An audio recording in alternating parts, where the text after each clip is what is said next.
What's up? The failing to stop. Come on! Police Interceptors. One jaw naked. Bringing you unprecedented access to one of Britain's toughest units. Please. Riding in the front seat, we follow their every move as they battle the bad guys. From inside their pursuit cars, Vehicle now off road. shadowing their police dogs, Get up! and on the shoulder of their firearms officers. Get your hands on your head. Police Interceptors, the best weapon in the war on crime. On your knees. Get on the floor, get on the floor! And that is why we come to work. Left. Coming up, Vehicles crash. Interceptor Paul has a close shave. Kev's stakeout proves well done. Please. Don't resist, right? And Liam has a front row seat in a nail-biting pursuit. Jump back in!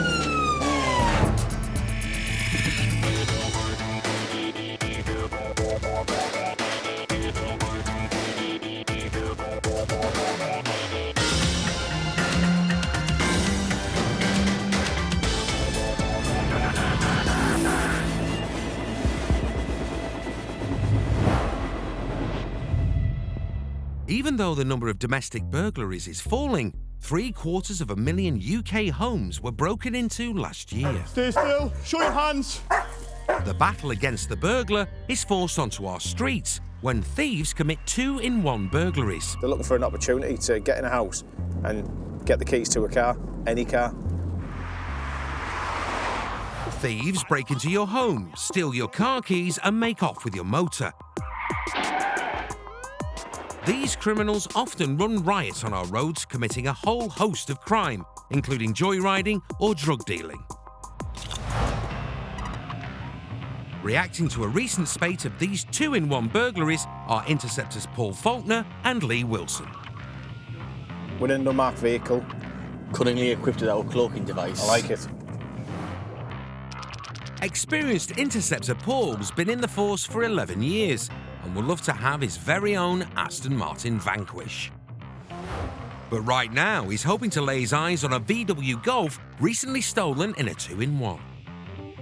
Burglary is something that's associated with something that happens through the night when people are upstairs asleep. With this job in particular, the person's been in the house doing their own thing, watching TV, and this person's walked in and taken the keys to the car. The initial report sounds shocking, and the Interceptors soon spot a match for the stolen car up ahead. There it is.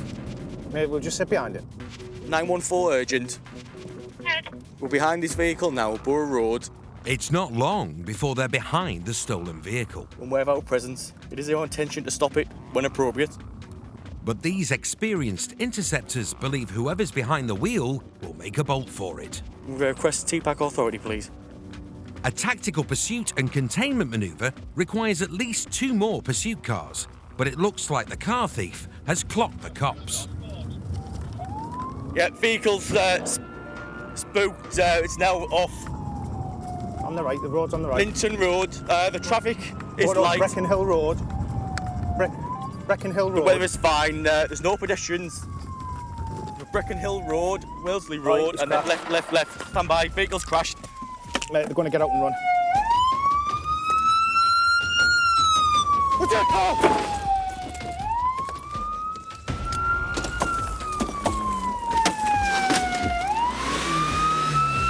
Get out of them! Get out, Paul! Get him! Stand still! Stand still!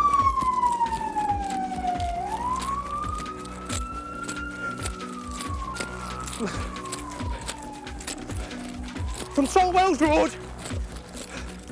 He's wearing a light blue puffer jacket. I haven't got a radio. He's going towards the estate, Saltwells Road. Paul's lost his radio. He's on his own, but Lee's sending other units after him. Stop where you are, reverse back up.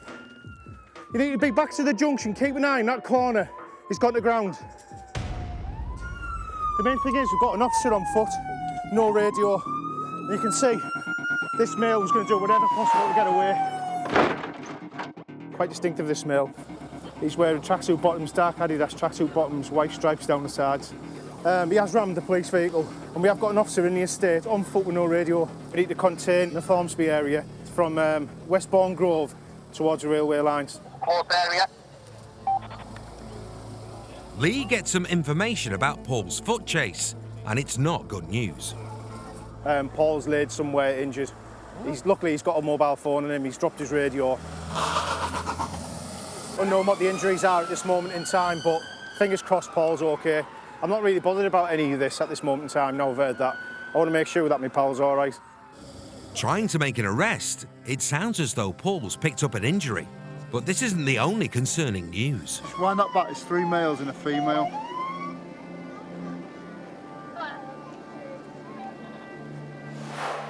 Amazingly, in the melee, a girl slips out of the back of the car unnoticed. But Lee's not worried about her for now. He's found out that Paul's been admitted to hospital. Yeah, mate, just want to know how you're doing, that's all. Obviously, a bit, not just a bit worried, but very worried about you. I'm fine, mate. Just took a bit of a knock when you reversed. That was all, just to me hip. Started aching once, started to run off a little bit. But I'm fine, mate. Good school, getting looked after. Oh, excellent, mate. Well, that's good news. That's all I was bothered about, to be honest with you. Everything else can just take its time getting sorted out, can't it? As long as you're okay. With the stolen Golf successfully retrieved, Lee makes his way back to the station when he gets some more good news. Officers have flooded the area and managed to detain 2 people. And as a result of viewing the footage, there will be further arrests. It's exactly what we've been looking for today. We've been looking to locate vehicles that's been stolen in a 2-1 burglary. And back at the station, things get even better as Lee is reunited with Paul. Are you all right? I'm glad you're all right, mate. Forget about me. Have a look at that. Fantastic. After giving chase, it sounds as though Paul was led along an arduous assault course. They ended up running off. We ran off down the road, went over a fence, past the park, across 2 lanes of traffic on the A66, across the dual carriageway, onto a railway line. It's like a movie, isn't it, this? Along the railway line, and then straight into the hands of one of the ARVs on the bottom of the 66. So couldn't have actually worked. Couldn't have worked any better, to be fair. The driver later pleaded guilty to taking without consent, dangerous driving and driving without insurance, and was sentenced to 13 months in a young offenders institution. The 2 passengers who legged it also pleaded guilty to taking without consent. Coming up, tasers are drawn for a knife-wielding menace. He's got it in his hand. Spike unearths a bumper crop of cannabis. Ooh! And the delirious driver's in denial. I've never been driving. I suspect you have. Where's my motorbike? Just down there in a ditch on its side.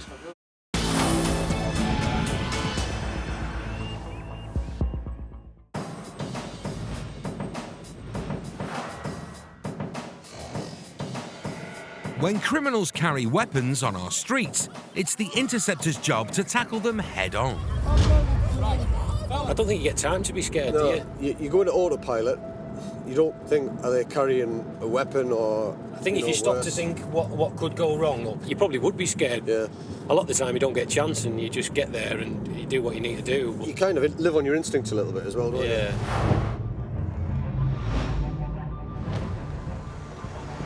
An interceptor can be called upon to put their lives on the line at any time. Hello, can I have the police, please? What's going on? We've got a gentleman at the counter with a knife. He's threatening, and obviously we've got members of the public sat in the waiting area.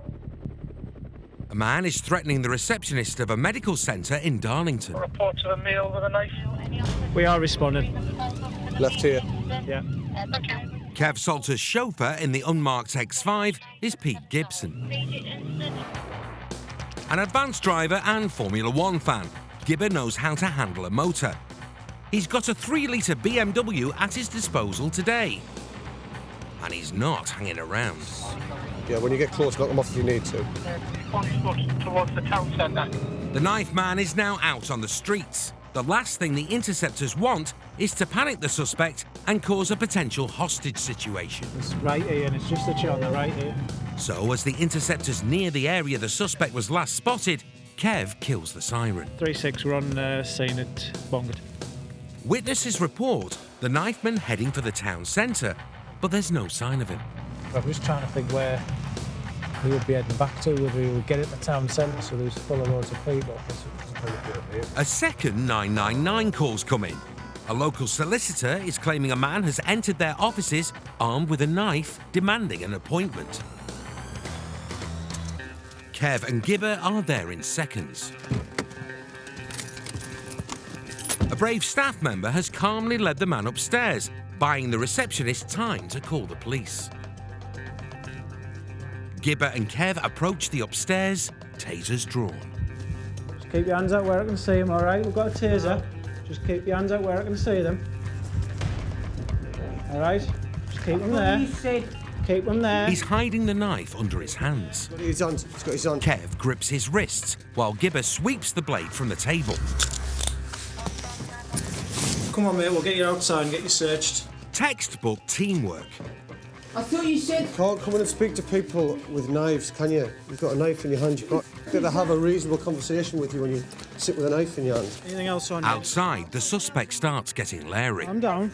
Yeah, well, just leave me alone. Mate, I'm not going to leave. Nothing else on me. Right, well, keep your hands up. Mate, I'm just making sure you've got nothing else on you. You've just had a knife in your hand. And you've just threatened somebody. I did not threaten anybody. Well, who did I say I was going to threaten? I'm not discussing that with you now.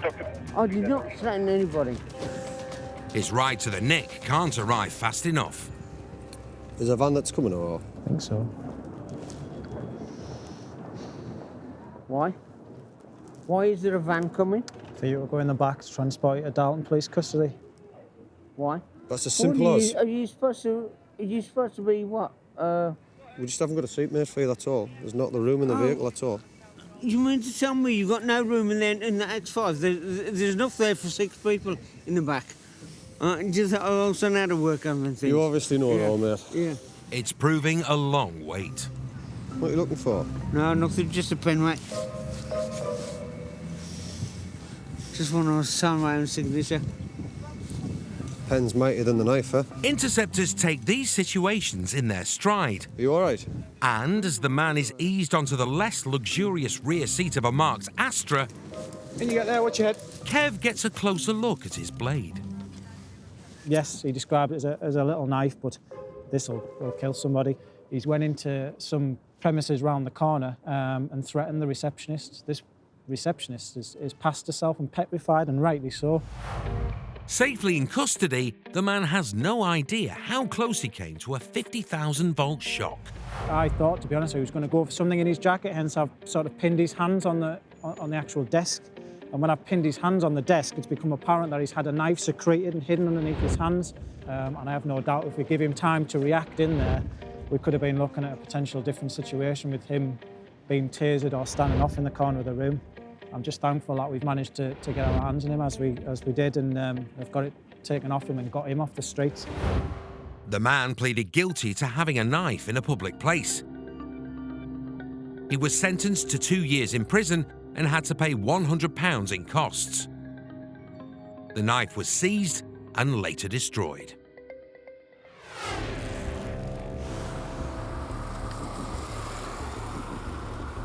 It's late evening on a damp and cold night in County Durham. En route to an accident involving a pickup truck are interceptors Mark Gibson and Damien Damo Stevens. It sounds like they can't even get to him yet. He's in his truck, which is rolled over. Advanced driver and firearms officer Damo is also a qualified police medic. And his first aid skills may prove useful tonight. There's one male trapped in this vehicle. He's got a head injury, which is bleeding quite a lot. Damo and Mark arrive to find the pickup in a precarious position down the side of a riverbank. In a desperate bid to help, 2 passers-by have bravely squeezed themselves into where the driver is positioned. He's got a laceration on his head about 2 inches. Unable to get into the vehicle, a local officer wearing a body cam checks if the driver is conscious. It's the police, can you hear me? Aye. Well, can you tell us what your full name is, please? Yeah. Can you tell us what your name is? The man seems delirious and is in need of urgent medical help. The dude's trapped in the car. It's a pickup truck that's gone off-road. Thankfully, it's not long before the fire and rescue service arrive to free the man. But they've got their work cut out. As you can see, fire and rescue are now on scene. They're going to firstly stabilise the vehicle. It's very precarious. Just beyond there is the River Wear, which is fast-flowing and very deep at the moment, so they're needing to stabilise the vehicle. There's two members of the public, good Samaritans, think they're doing the right thing. We need them out. We're currently getting rid of them from the scene now. They've been good, but they're in the way now. The fire and rescue service now need to act quickly, or one casualty could turn to 3. Whoa, whoa, whoa! Don't do that, the car will move when we go in the river. One false move and the vehicle will tip into the fast-flowing river. I think he's the one who just managed to get them out. So, as the fire service get to grips with the pickup and a medical team are on hand to treat the trapped casualty, the Interceptors try to piece together what's caused this carnage and ensure no driving offences have taken place. We don't know the age or anything about the driver at this moment in time, so we're going to have to check on his welfare, get him out, and make sure he's stable, and then we'll have to work out what's happened. However, we've still got to be conscious that we shut the scene down the best we can, because if this develops into a serious injury or possibly worse, we've got to make sure that we've got the evidence at the earliest opportunity, but we can't hamper with the emergency operation to try and get the driver out. The trapped man's condition doesn't sound good. Got 2 major cutting knacks on his head, and he's talking very confused, right? Probably got a 3rd one down the side of his face as well, but hard to say because he's covered in blood. And he's got a big horseshoe one there, and then another one here. That one's probably about almost fist size. After an hour of being trapped perilously close to a fast-flowing river, a man emerges from the wreckage. The fire and rescue team have done their job, and now it's time for Damo to do his. Obviously, we can see he's managed to get out of the car with a bit of help from fire and rescue.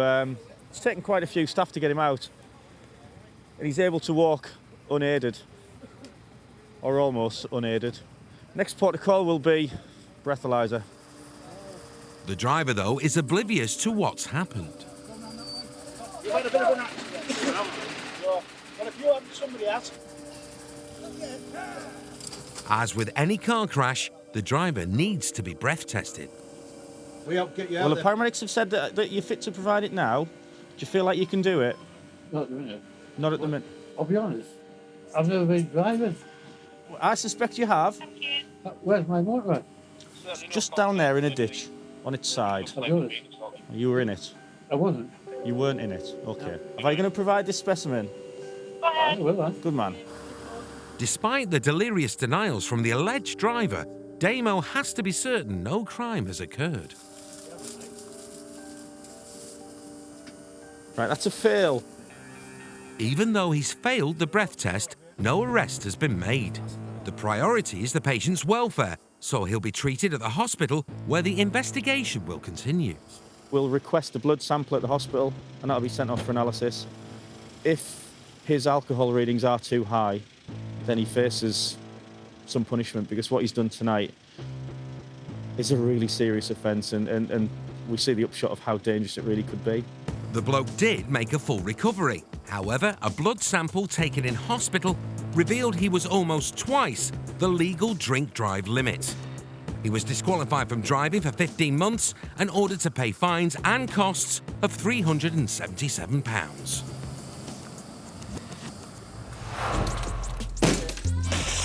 The majority of drugs raids carried out are acting on information from the local community. But usually tips from the public are an invaluable source the Interceptors can't ignore. It's late morning. Out on patrol near the East Coast, in one of the team's unmarked Beamers, is Spike. We've just had some information, literally just hot off the press, in relation to where there's potentially a cannabis grow, and the guy's car's parked round the back, which makes us think that he's at home. Drug-related crime costs the UK over £13 billion a year, and cannabis is one of the substances on the Interceptors' hit list. Without a warrant, Spike will need to rely on his charm to carry out a search of the property, and only if someone's in. Oh, there appears to be somebody home. Hello? Hello there. Hello, mate, what's your name? Spike's nose instantly detects the distinctive whiff of weed, so he cuts to the chase. Come in. We've had information that there's cannabis grown in your flat. Never. Is anything grown? Alright. Is there? Just sit down here. I'm just going to detain you whilst we have a look. How much is grown? Couple of plants. Taken aback by the accusation, the fella quickly fesses up. You come with us and shows, kidder. Flower just so you can't do nothing silly. We're just going to pop these on you.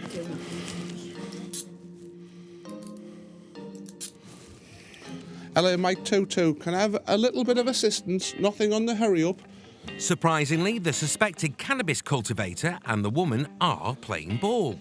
Either they believe there's not enough weed to worry about, or accept the game's up. But if the ominous red glow is anything to go by, my money's on the latter. Oh, look at all of these. Bingo. Is there any more? No, that's it. You're under arrest on suspicion of cultivating cannabis. Let's just have a look. Yeah, I'll make me way. This is proving to be a very hot tip-off. It's kind of warm in there, isn't it? Spike tells the alleged green-fingered grass grower and the woman what happens next. Stating the obvious, kidder, we're going to have to take your plants and take your growing equipment. At the end of the day, it's illegal. Do you need any assistance up there now? Yeah, I can't do everything. Up to now, everyone's been as nice as ninepence. But a slip of the tongue from Spike makes it a bit too friendly. I just need to take your plants down. Your plants, not your pants. Maybe that we have to do that down at the police station and that will not be very pleasurable. However, considering we're looking for cannabis plants. Thankfully, before Spike can develop his stand-up comedy routine any further, reinforcements arrive. Let's go and see who that is. And as they search the house, Spike reflects on a fruitful find. Yeah, it just goes to show there we are acting on information given to us by the public. We haven't even bothered the magistrates, we've just knocked on the guy's door, he's let us in, and there's £8,000 worth of drugs here, as well as an awful lot of expensive drugs paraphernalia. The green-fingered grower says the weed is for his own consumption, and with no evidence to suggest otherwise, I'm happy with that. Spike and the team start packing up the plants. Ooh!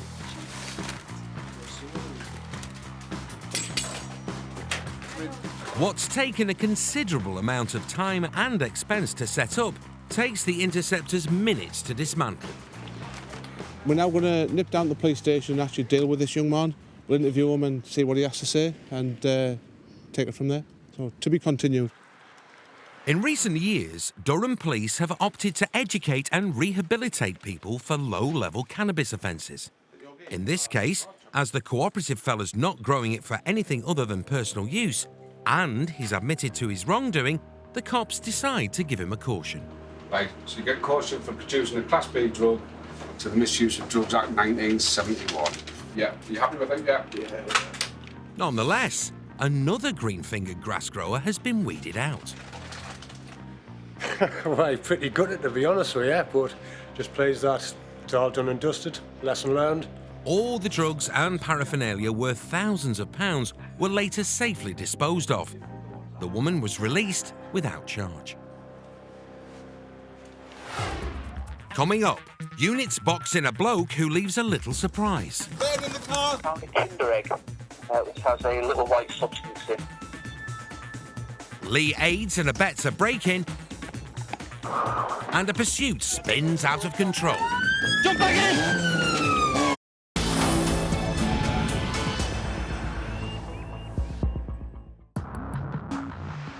It's estimated around 1.5 million Brits have taken illegal substances in the last month. Around 3,000 people die each year from misusing drugs. It is a big problem in the northeast of England with drugs.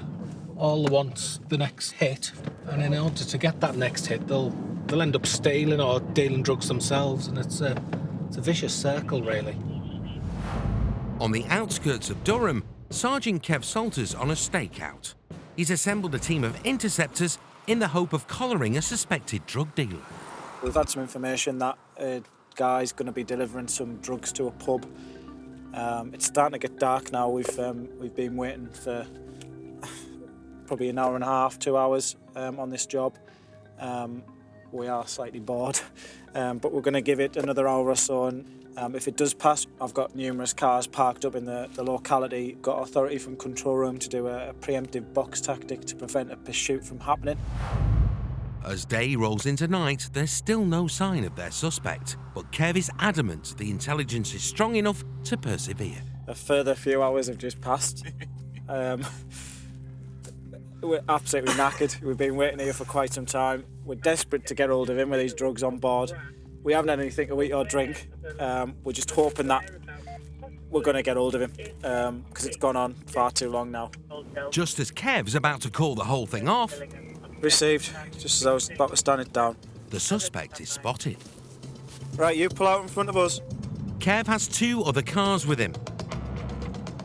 They plan to box in the suspect and make a quick arrest before any illegal drugs are disposed of.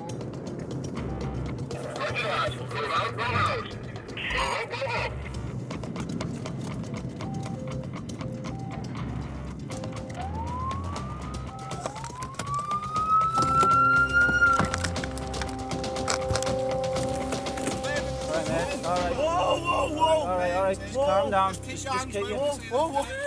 Whoa, you scare me, kids. Well, sort the kids out. You just don't resist, right? You just stay calm. No, I've got kids, mate. I've got kids. Come this way, mate. All right.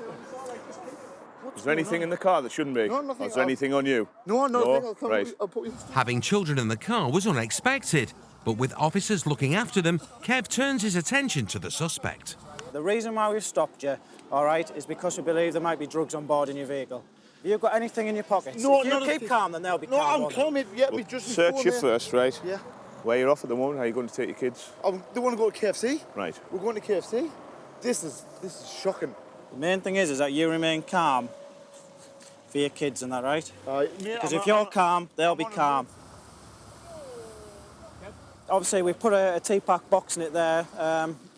It's obviously caused them a little bit of a shock, which is what it's meant to do. There's a couple of kids in the car. Thankfully, we've managed to calm them down now. They'll be fine. That's our main priority, really, and getting them looked after. We've got some local officers coming down, and they're sat in the back of the car now. This gentleman has obviously been searched, and we're just going to search his car, see if we've got any drugs on board, see if the intelligence that we've got is right. After an initial search, officers find some cash in the driver's wallet, but Kev believes there's more than just money to be found.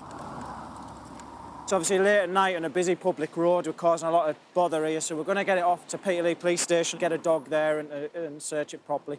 We're also going to strip search him back at the neck to make sure that he's got nothing on him.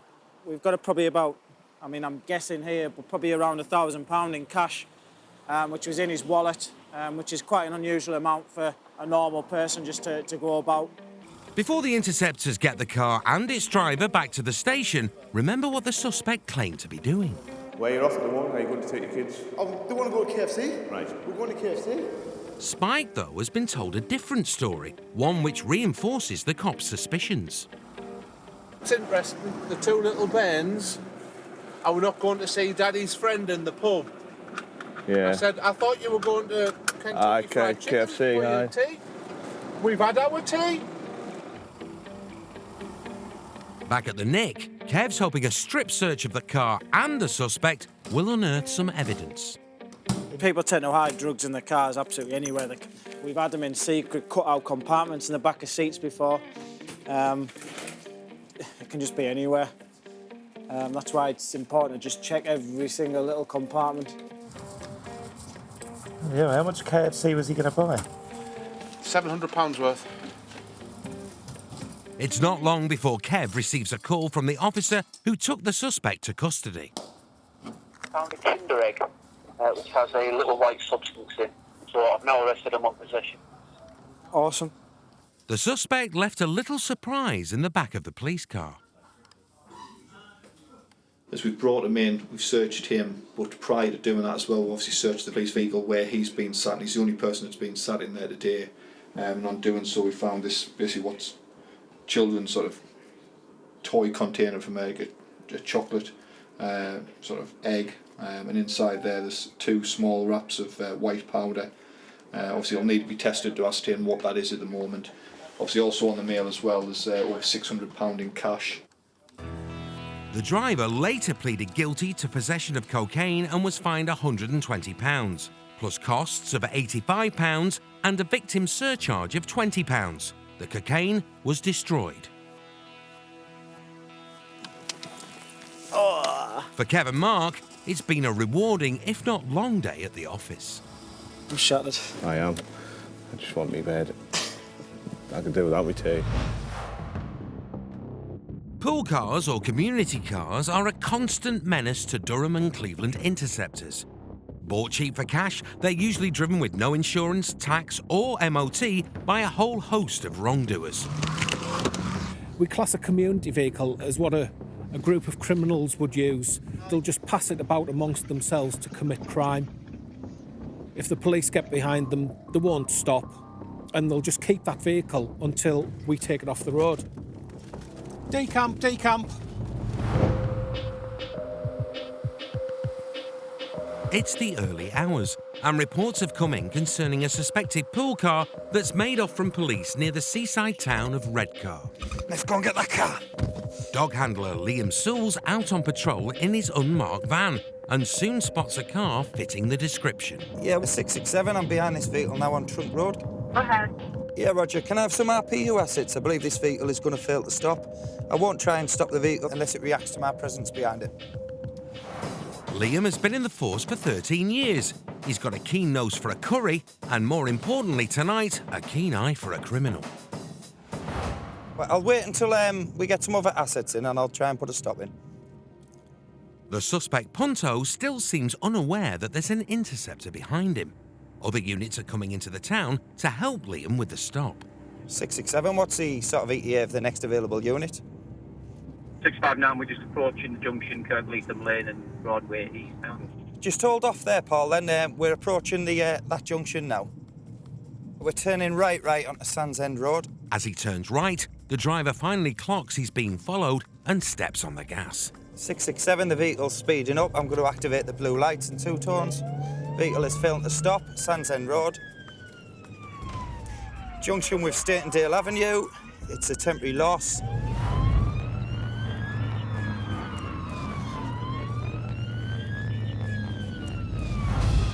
All settlement has please the aircraft is available if authorised. Before the pursuit touches a dangerous speed, once again, the Punto loses traction. Another interceptor arrives and attempts to block off the Punto.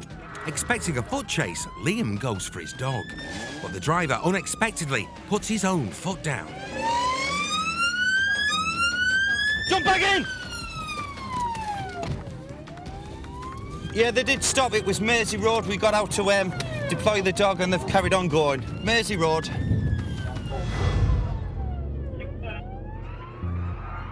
It appears the driver lost control of the motor, sending it into a 180-degree spin. Jump back in! Even though another police car tried to block the Punto's path, the driver recklessly reversed before bolting it. Now 6-1 left location. Yeah, 659. The interceptors have caught up with the Punto as the driver floors it at 50 through a 30. And in a desperate bid to escape, he takes the pursuit across an unlit playing field. Now off-road, across the field, Roseby Field, rear of Roseby Square. He then drives on a public footpath and cuts through a housing estate. No, he's definitely making his way towards Mersey Road. Eagle's just going through a junction now, back on the road, I think. As the other interceptor gets behind the Punto, Liam has to skillfully negotiate his way around the estate's street furniture. Good condition. Vehicle contains 4 persons, possibly 3 males, 1 female. The Punto's now got a bit of distance on Liam and decides to hit the grass again. Yeah, it's Greystones Road, off-road again, off-road towards Blairbury Close. Murph, just head to West Dyke Road area, mate. I'm not sure where it's going to come out. On the footpath in between the houses estate. No sense about it. Liam hits a dead end, a footpath even the pint-sized punter would have struggled to squeeze through. Yeah, units to West Dyke Road. I'm going to lose it. I can't get out of this gap now. Don't come down here, Paul.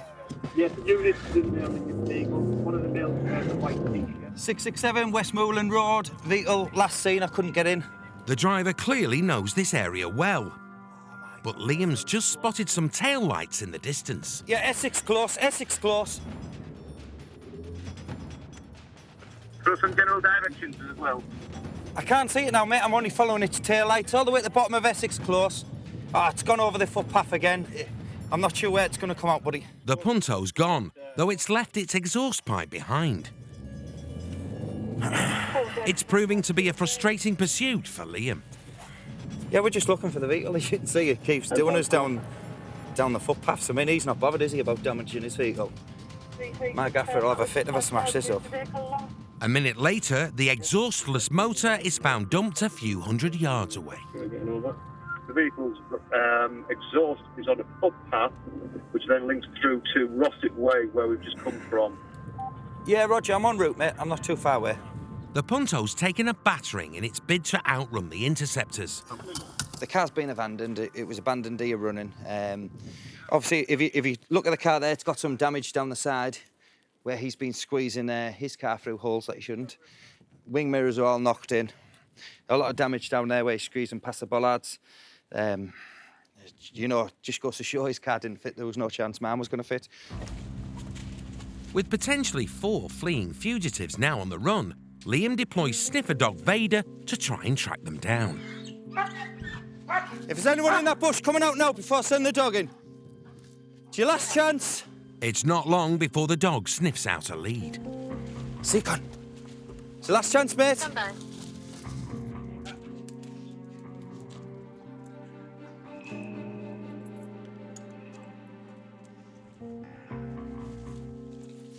There's no one in the bush, but Liam does get his hands on a tracksuit top. And some jeans. Bloody hell. Be half naked and a glove. And that looks like a girl's top, doesn't it? But we've got a pair of, similar gloves to mine, what I'm wearing here. And people are more forensically aware now, so if they're driving these cars, then they'd wear gloves, just so we don't come back with any evidence. So we've got them seized, potentially get some DNA off them, sweating quite heavily in them, and we've got some bits of clothing, what could have been discarded. I mean, the dog tracked straight here, so that clothing's recently been put there. Full set of clothes. The reckless runaway may have slipped through the net this time, but with another community car off our roads, it's a good result for the Interceptors. Yeah, we've got the car off the streets. It's avoiding anyone getting any serious injury or killed. The motor was seized, and unsurprisingly, no one came forward to claim it, so it was later crushed. Coming up, a damsel in distress. They've got to an urgent job. Got a female in distress. Proves to be a tricky customer for Lee. I'm going to breathalyse you. Oh, you're joking.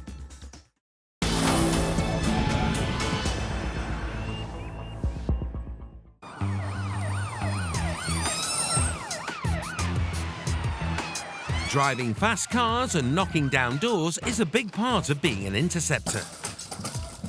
Grace, show yourself! One thing they do know is that when they are faced with danger, their teammates will have their back. Get up, Paul! Get him, get him, get him! It's always good to know that, they will be there as quickly as they can. And I suppose that's why the thin blue line manages to do what it does. It's purely based on that trust and, might sound cheesy, but love for each other. And love can make you do many things. It's late evening, and Lee Wilson is going to the aid of a female driver. A lady who's very close to his heart. They've got to an urgent job. Got a female in distress. I've dealt with this female in the past. In fact, I've dealt with this female many a time. She's every now and again she'll ring me and she'll request my assistance.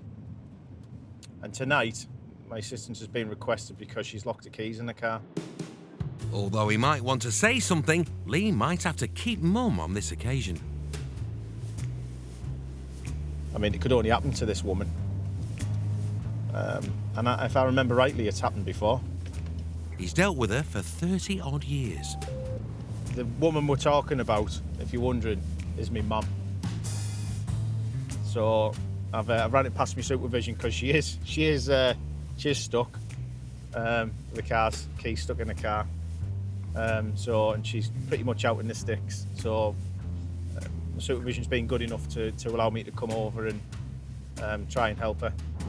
We don't recommend calling 999 if you lock your keys in the car. But if your son's an interceptor who happens to be close by, an embarrassing cry for help can't hurt. It's quite funny, actually. Lee's mum has been on a hot date in the pub and is waiting outside for him. She's quite embarrassed, isn't she? You're going to regret this. Where's the wedge? Have you got the coat hanger? Mum's already commandeered a family friend. I'll tell you what, we'll get some kit. How, Pip? You all right? How are you doing? You all right, mate? I'm all right, yeah. Well, I went in the pub and I asked him for a door wedge, and they don't have a door wedge. So I said, do you have a screwdriver? And it's fair to say she's not let the incident dampen her spirits. Hello. I've got a date tonight, sir. Right, just pull that back. It's a team effort to try and break into the car, while Mum fesses up to serial offences. I lose my car keys, I run out of petrol. Yeah, I can't believe you're admitting it. Tonight. He loves his mummy. Success. Let's have a look. Hang on. It don't work in the door. No. Oh, do you want a kiss? No. She's been on a date. She'd kiss anybody. What's the magic word, Mum? Lee, thank you. Thank you very But much. you want to thank me supervisor for letting me come over? Oh, thank you very No, much. he's not the supervisor. No, I'm talking to the Your supervisor walking around with a He's camera. gonna be watching this, so thank you Mother, very much. Mother, can you come here? Can I have a word with you? This is your boss. Yeah. But Unbelievable. Lee hasn't quite finished with his mum. Hey? All right. Yeah, how much have you had to drink tonight? Only a pint. Right, only a pint? Yeah, just a No, pint. you shouldn't even, nobody should ever, you shouldn't have a drink I've at only all. had a pint. It doesn't matter, I tell you what, I'm going to shock you. I'm more Right. on a high because I'm on a date and he really likes me. Right, listen, tell you what I'm going to do. Yeah. Right, before you can get in that car, right, Oh, I'm going to breathalyze you. Oh, you're joking. Yeah, I'm going to shock you, if you... No way. Do you know, I can't believe he's doing this. Interceptors take drinking and driving very seriously, whoever the driver. I can't believe he's breathing. Yeah, well, His own mother. thanks for coming down, Fifth, and sorting that for I've me. had 1 pint and like It's still morning enough. The thing that is, much you're wine right. before I came out. Right, well, there you go. You've Yeah. had too much. You haven't just had a pint, have you? Right. This probably isn't what Lee imagined he'd be doing when he got up this morning. Right, no. Big deep breath and blow until I tell you to stop. Right. No, big deep breath and blow until I tell you to stop. Blow. Blow. Blow harder. Blow harder. Blow harder. But thankfully, it was a pass. He won't have to arrest his own mother. Right, you're probably just on a high because you've been out on a date and it's going well. What did I say? Right. What did I say earlier? Yeah. I'm on a bit of a high because I've got a date and he really likes me. Right, All right, come on. kiss a kiss. No, that's enough. He's still going to take you home because you're not driving. Yeah, all right. Kiss a kiss then. All right, love you. Love you Get too. yourself home. Love Thanks, you. Pip. Love you too. All together now? You couldn't write that, could you? Get on the floor! You're failing to stop. Come on! Police interceptors. One jaw naked. Bringing you unprecedented access to one of Britain's toughest units. Please. Riding in the front seat, we follow their every move as they battle the bad guys. From inside their pursuit cars, Vehicle now off-road. shadowing their police dogs, Get up! and on the shoulder of their firearms officers. Get your hands on your head. Police interceptors, the best weapon in the war on crime. On your knees. Get on the floor! Get on the floor! And that is why we come to work. Coming up, A high-speed pursuit through the back streets. See it, Leon. It's failing to stop. It's a Seat, Leon. A stroppy suspect in the snow. What am I doing? What am I down on the floor? You don't pack in, right? Face full of snow. And Paul Faulkner goes for a run. Where's that, Sean? Right.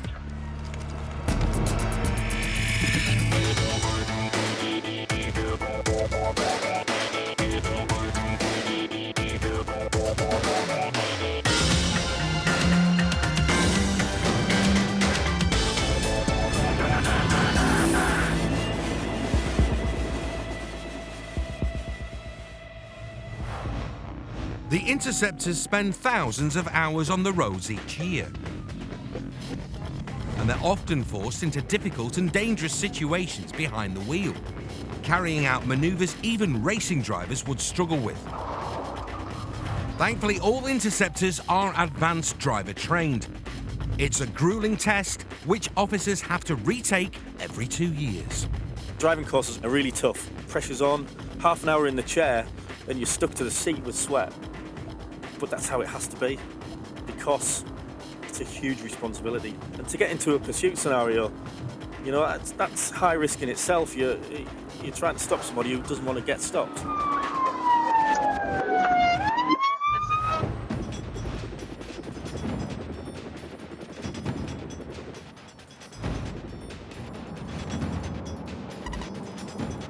It's Thursday afternoon, and Interceptors Chris Lear and Andy McLean are patrolling the streets of Shotton, west of Peterlee. They and their in-car cameras are on the lookout for dodgy drivers.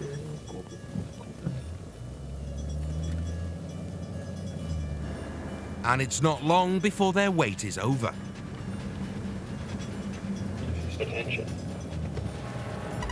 Their X5 is fitted with automatic number plate recognition, and it's informed them the grey Seat is registered to a banned driver.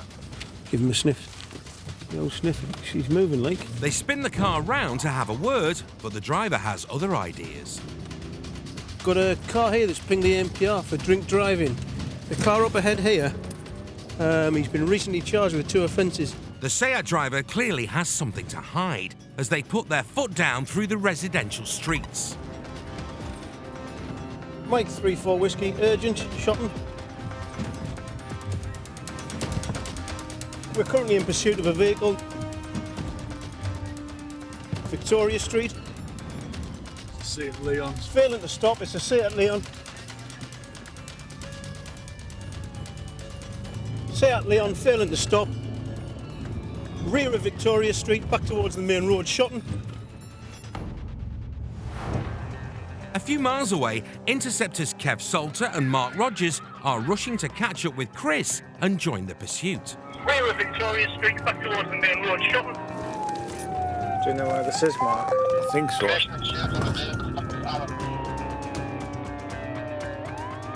Back in Shotton, the Seat driver is booting it through the back streets in a bid to shake off the cops. But it takes more than that to get away from advanced driver Chris. Yeah, it's now Victoria Street towards Millbank and Bruce Glazier towards the bottom. And it's a left on Eden View. A further left to the rear of Eden View. Realising they can't outrun Chris on the road, the fleeing driver tries a different tactic. Vehicle now off-road. Yeah, whoa. And when the driver runs out of grass, he legs it. Andy and Chris are straight after him. Outrunning, orange t-shirt, bobble hat. General direction of the main street towards the parachute centre. The estate is a maze of houses, and the driver's got a head start on the Interceptors. Chris goes round the front of the houses, and Andy goes round the back, where he spots the man jumping over a fence. Front of these, Chris. Chris, are you at the front? I am, yeah. I've got the black side. Chris has the white side. Kev and Mark are just minutes away. Andy and Chris aren't sure which house the runaway driver is in. I didn't see exactly which fence he went over. And can't risk going in alone in case they pick the wrong one. It looks like the Interceptors might have lost their man.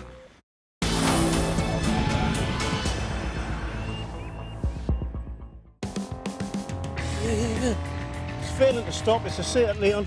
The Interceptors are on the tail of a dodgy and dangerous driver after a pursuit through a housing estate. Vehicle now off-road. The driver in an orange top legged it and jumped over a fence. Front of these, Chris. I've got the black side. Chris has the white side. There's no one in the back gardens, so Interceptor Andy McLean is convinced the driver is in one of the houses. He's waiting for Sergeant Kev Salter to arrive before going in. Male with a really bright orange top, distinctive, and a bobble hat, and has gone over these fences. The car is actually registered at this address, therefore we're containing it until we can actually get a hold of the male. Kev and Mark Rogers are joining Chris Lear at the front of the house while Andy watches the back. But there's a big lad in there, like a chubby lad. You all right? Right, you all right? Anyone ran into this house? There's a man in the house, but it isn't the driver, and he says there's no one else inside. LA from Pass. Anything? Just stay, just having a look round. Yeah, he come in one of these. The problem is you can hop these gardens. And he was the full length of the street ahead of us. There's no one downstairs, but then they hear a noise upstairs. That's the fella, that's him. It's the driver with the orange top. He was hiding under the bed. What have you ran up for? Just scared. Scared of what? Yeah? That downstairs reckons no one should be in his house. The easiest thing, if the police try and stop you, is you just stop. I know, shut up.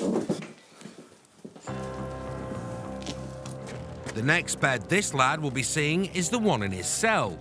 It's a good result for the Interceptors and a comedy catch. Of all the places he could have hidden in the house, he hides underneath the bed, which is a classic place we always look. Silly mistake, but yeah, he was quite lucky really. He was laid there. You could just see his little feet sticking out the end of the bed. So he hadn't even hidden himself properly. Taught him well. Yeah. While the driver heads off to the station, the Interceptors decide to have a look at his car. Has he hit anything then? No. Cool. So no damage. No polar. And discover why he was so keen to make off. Hello, hello, hello. Nice one. Oh dear. I wonder what that might be.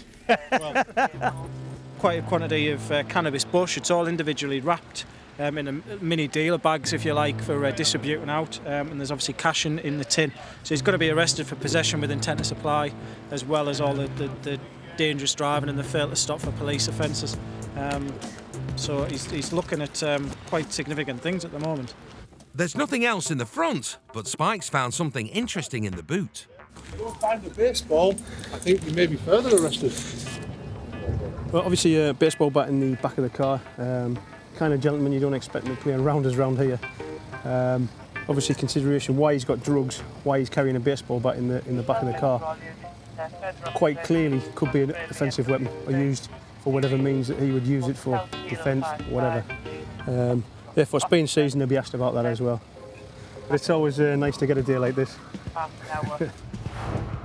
The driver later pleaded guilty to possession with intent to supply cannabis, dangerous driving, and driving without licence and insurance.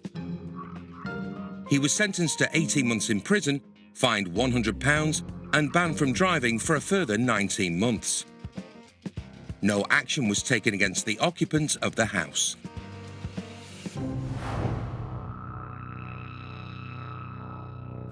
Hunting down and banging up lawbreakers are the main reasons why you become an interceptor. Locked up theft and motor vehicle. And being a team player is also an essential part of the job. You need to know that when you press that panic button or you need assistance from someone, that you've got that with your team. And we have a fantastic atmosphere and fantastic family ethos on the shift.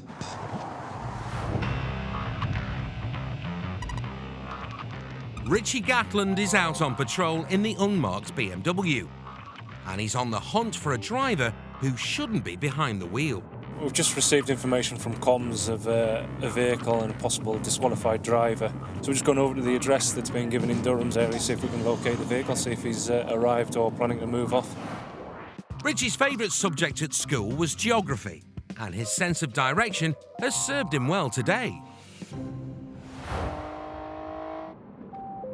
As he drives past the suspect's house on the right, he spots the car, with the driver in it. And there he is, parked up, ready to go. Looks like he's about ready to move. Now Richie's going to park up, out of sight, and wait for the driver to hit the road. So he's literally just round this building, the lights were on, and somebody was sat talking to another person. So I'm just going to wait to see if he pulls off, because the information that we'd had is it can be driving very shortly. So we'll just sit tight. With rush hour approaching, Richie's taking a safety-first approach. Because the last thing we want to do is get into pursuit when it's times that it's busy as what it is. Ideally, we'll try and get him stopped as soon as we can in a safer place that we can before he gets into any built-up areas. And Richie isn't going to be going solo on this one. Fellow Interceptor Spike is on his way from HQ to help out. Hello from Tango 330 Quebec. Just drop me Richie's address onto the sat nav. I won't go right next to him, but like him, I'm an unmarked car. Fortunately, it's just a bit of the waiting game now, seeing whether or not he will pull off. Richie doesn't have long to wait. 5 minutes later, and before Spike arrives, the Zafira drives out onto the main road. Vehicle's on the move. It's going in towards Yarm Road at the minute. He's come the way I'm pointing, so I'll have to spin round. The disqualified driver's got a good head start. He's out of sight by the time Richie has turned the car around. When he gets to a mini roundabout, Richie's got to make a guess which way the Zafira has gone. The driver is believed to be going towards Stockton, so Richie follows the road he expects him to be on. I'm just trying to play catch-up. No sight of him at the moment. But there's not a Zafira to be seen. I've got up to Sadburge. There's no sign of him here. He must have dived off. I don't know if he's we've blown it out or not. It seems the disqualified driver has got away. I think he must have dived off in the village. I think he's probably clocked us as he's gone right past us.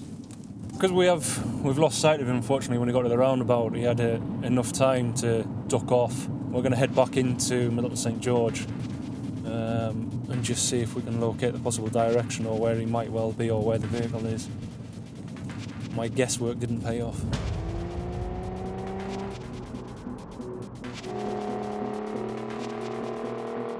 But as Richie goes back to where he first saw the car, he catches a break.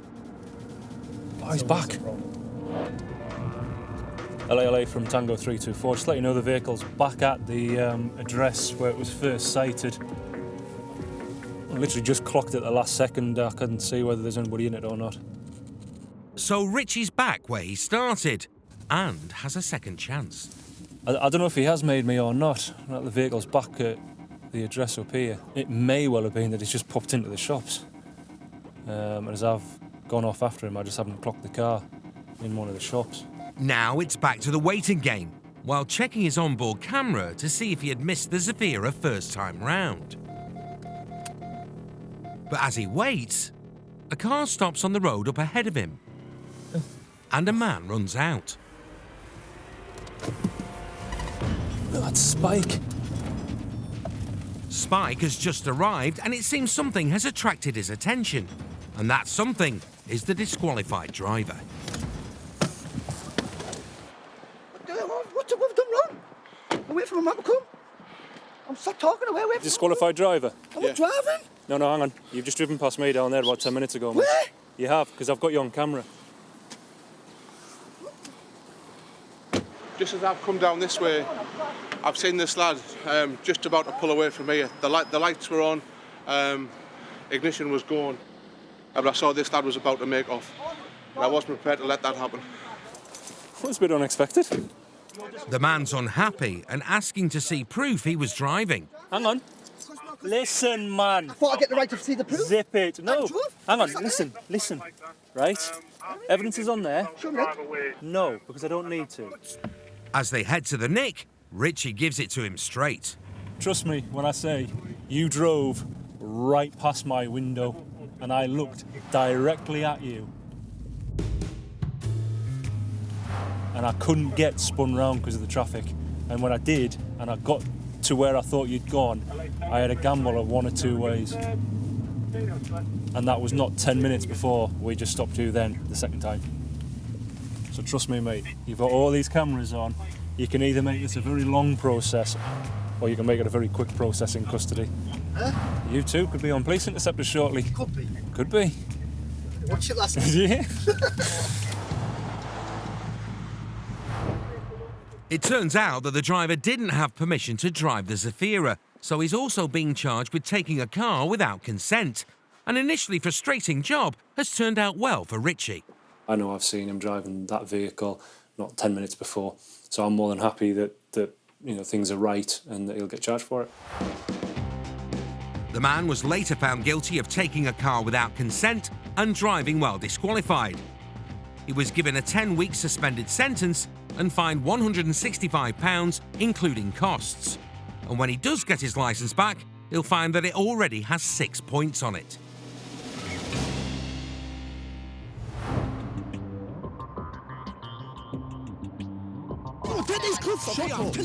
Being an interceptor is often dangerous, with people prepared to do or use anything to evade capture. But rolling with the punches, sometimes literally, is what they do to keep the rest of us safe. We've all confronted people with weapons, people with knives.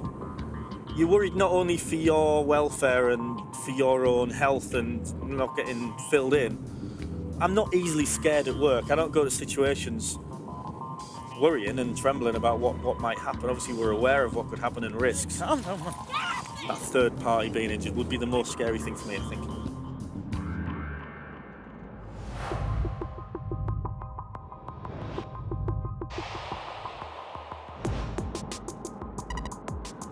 It's a snowy Saturday night in County Durham, and Sergeant Kev Salter and Andy Wilson are out on patrol.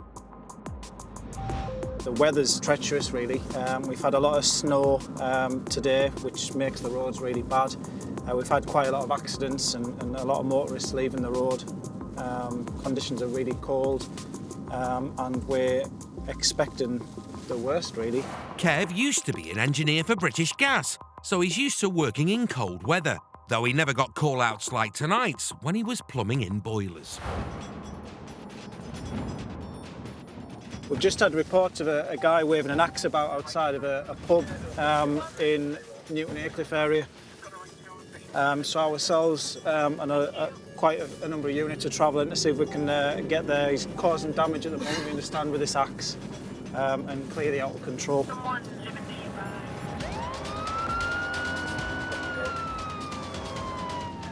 As they head to the pub, some more information comes in about the attacker. Believed one of the calls states he has walked into the pub with an axe.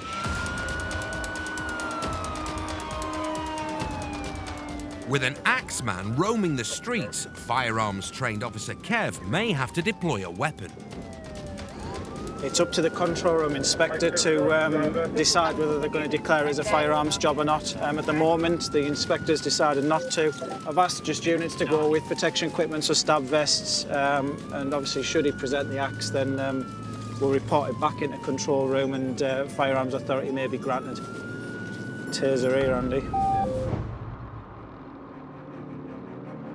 Moments later, Kev and Andy arrive at the scene and find a man detained by officers. And his friends are kicking off. It's a volatile situation. Mate, back off, because I'll lock you up for obstruct. Now, do one. Right, you don't pack in, right, face full of snow. I'm on the floor. Pack it in. We're obviously getting a lot of commotion because all these friends and that are drunk and they've been in the pub all night, so they're causing us a few problems at the moment. Right, as soon as you stop shouting and kicking off, we'll let go. All right? right, listen, if these officers sit you on your bum, all right, to save you from laying down in the snow, you're going to remain calm. Yes. You've got one chance, do you understand? One chance. No.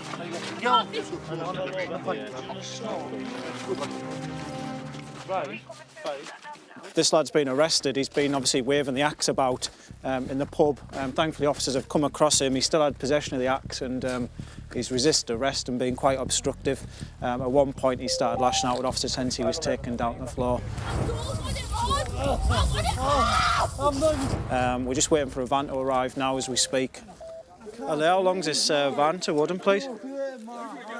Oh my days, man. Days, man. Why is it always me? The youth had dropped the axe further up the street. This is the axe which he's been waving about, which you can see. He's been in a pub threatening people with it, caused damage in the pub, and he still had possession of it when officers have come across him. So he's been very lucky, I think, because if I'd have come across him and he still had this on him, there's a chance he could have been or would be tasered. This would be like a lethal weapon, a bladed article even, or an offensive weapon. Yeah, he's obviously been waving it about in the pub, and I know if I was sat in the pub with my family, you know, you don't want somebody coming in and waving something like this about.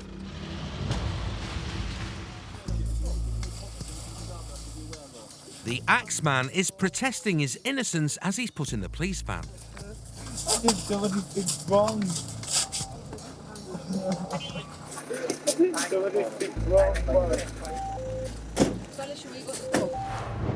But after being questioned at Bishop Auckland Police Station, he was charged with possessing an offensive weapon, affray and assault.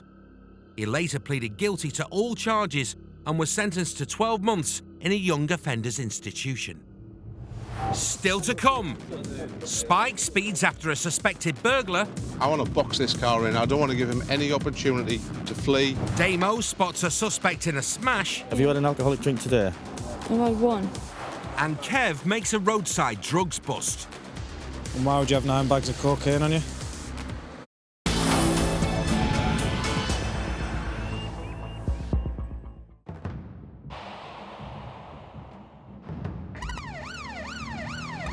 It's just after midnight, and Spike is hammering it to catch up with a car whose occupants are believed to have just committed a crime. One of our local pandas is following someone who's been named responsible for a burglary nearby. The panda isn't authorised to chase this car. Time is now of the essence. It's now that we have to open up the taps on the car and we need to get there immediately. Spike's over 10 miles away from the car's current location. This is his patch and uses his knowledge of the local roads to get to a spot where he can intercept the fleeing car. Elliot from Tango 334, we are in a position to intercept this vehicle. And moments later, Spike's intuition pays off as the car, a silver Peugeot, speeds past. Elliot confirming Tango 334, we are following. Can confirm we have at least three males at the rear of this car. I've just illuminated them with the floodlights. The driver of the Peugeot will know he's being followed as Spike's in a marked car, but Spike doesn't want a pursuit. What we've got now is we're just following this car. He will clearly know who we are and what we're doing. But what I would like to do is I want to box this car in. I don't want to give him any opportunity to flee, to escape, for anyone to get out and run. For your information, we are in County Durham's area. We are in County Durham. Do we have any of the units nearby? Spike, I'm trying to play catch up, mate. Spike soon has 2 local panda cars, not usually used in pursuits, behind him. LA from Tango 334. I'm in convoy with 2 other pandas. And I'm coming up to an illuminated area. It would assist me to stop him at this location, but granted, I have no other Class 1 vehicles. Can I have a decision, please?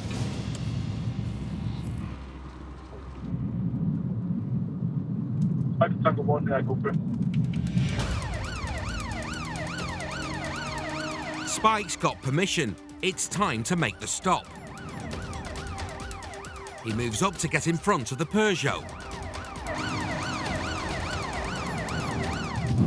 while the 2 panda cars block it to the side and the rear. I'm going to pin the driver so he can't get out.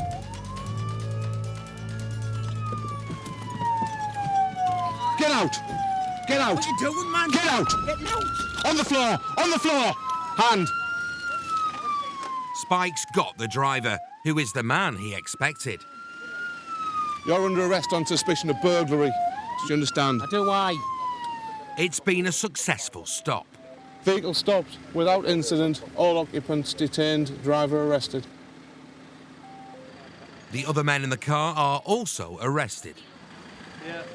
Certainly this vehicle and occupants, we've followed the vehicle for a little while. We've done something which we wouldn't normally do in that we've had to use 2 pandas as part of the stop. But time was of the essence and needs must. Now the suspect's car needs to be searched for any evidence of burglary. We're just looking now for any weapons, any which could have been stolen. I believe it was a horse's stable yard that got broken into. Any which could have been used in the offence of that crime. We've done it with such a surprise, a little bit like shock and awe tactics. No one had a chance to get out and run. So, very good result, I believe. Now it's time for a slightly slower drive back to the Nick. Stand there just while I make some room. In you get. Mind your head. It's always nice to be nice. That's what Thumper's dad said. Always nice to be nice. And you're not nice, are you? Are you comfy, killer? No, I'm not. You're not comfy? No, I'm not. Don't go out burgling. Following an investigation, no further action was taken against the driver or the other men in the car.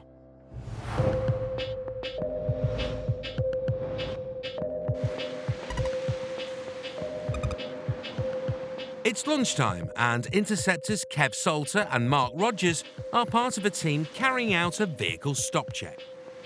It's a bit of a static road checkpoint. This way we tend to flush out any sort of criminals and people going about the business in that area that are up to no good. The pair are in the unmarked X5. Their job is to go after any drivers that decide they don't want to stop. We're going to watch the other lads and lasses pull in the cars. Should a vehicle fail to stop, then we're going to be in a perfect position to get after it.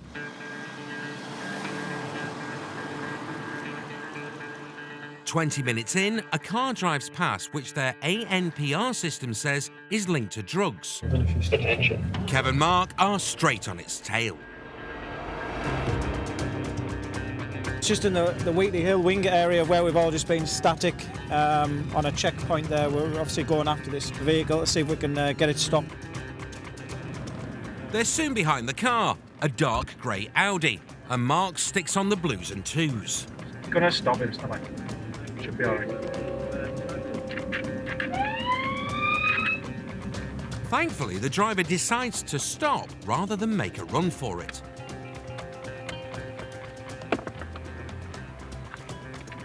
Cocaine.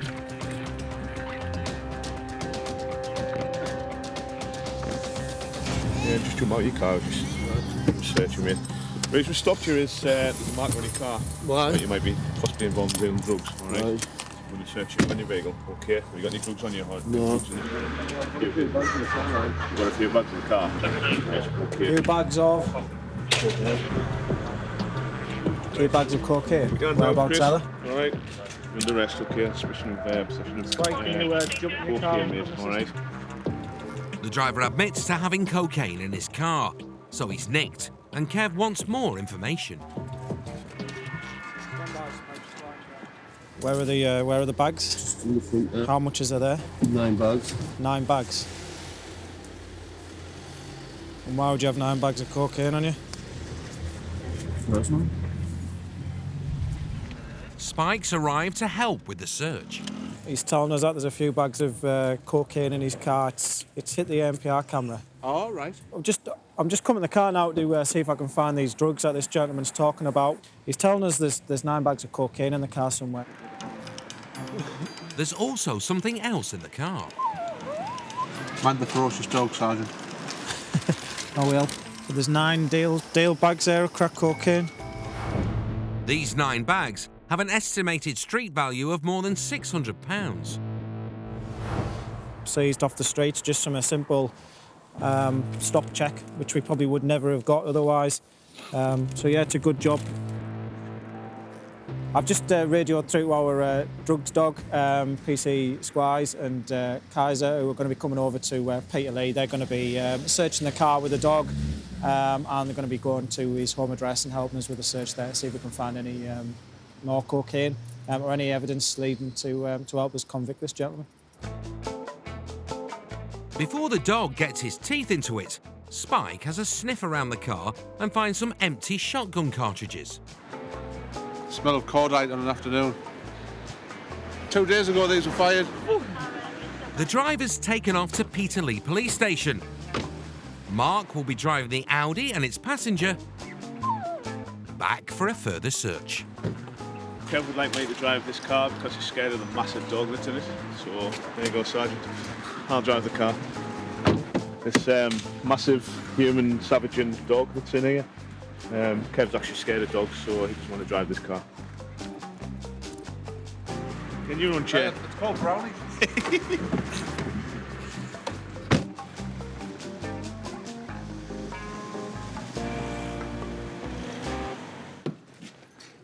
Back at the Nick, Ian Squire and his drugs dog Lily search the Audi, while Mark looks after its occupant. My new friend, the dog support unit with Dory. The search draws a blank, but the day isn't over yet. We're now en route to his home address to do a Section 18 house search, which is a search of an address to see if there's any evidence there that will help us with the offence of which he's been arrested for. Kev and the team visit the address where the man's told them he lives and soon find something upstairs. Found some more Class A drugs in his bedroom. That was on the desk. There was some more packets of white powder which we found in his car, again believed to be Class A cocaine. Not as much as we found in the car, but still enough to show and build the evidence up against him. The drugs were later confirmed as cocaine, and the driver was found guilty of possession with intent to supply Class A drugs. He was sentenced to 28 months in prison and ordered to pay £120 in fines.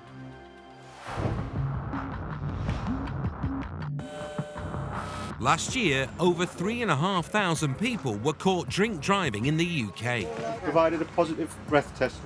Drink drivers were responsible for over 5,000 casualties and more than 200 deaths on the roads. It's something the Interceptors have zero tolerance of. If there's an example of why you shouldn't drink and drive, I'd say this is it.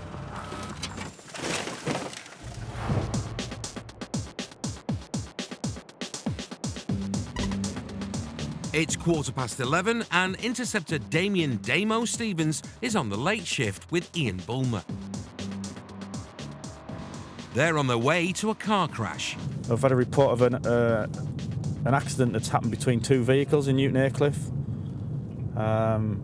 It's believed that one of the drivers is slurring his words. Whether that's due to a medical problem, whether it's due to drunkenness, or whether it's due to drugs, we don't know. But we're going to get there and try and assess it. 20-year veteran Damo is a big fan of Middlesbrough Football Club, so he's used to getting some bad results. And this smash certainly sounds like one.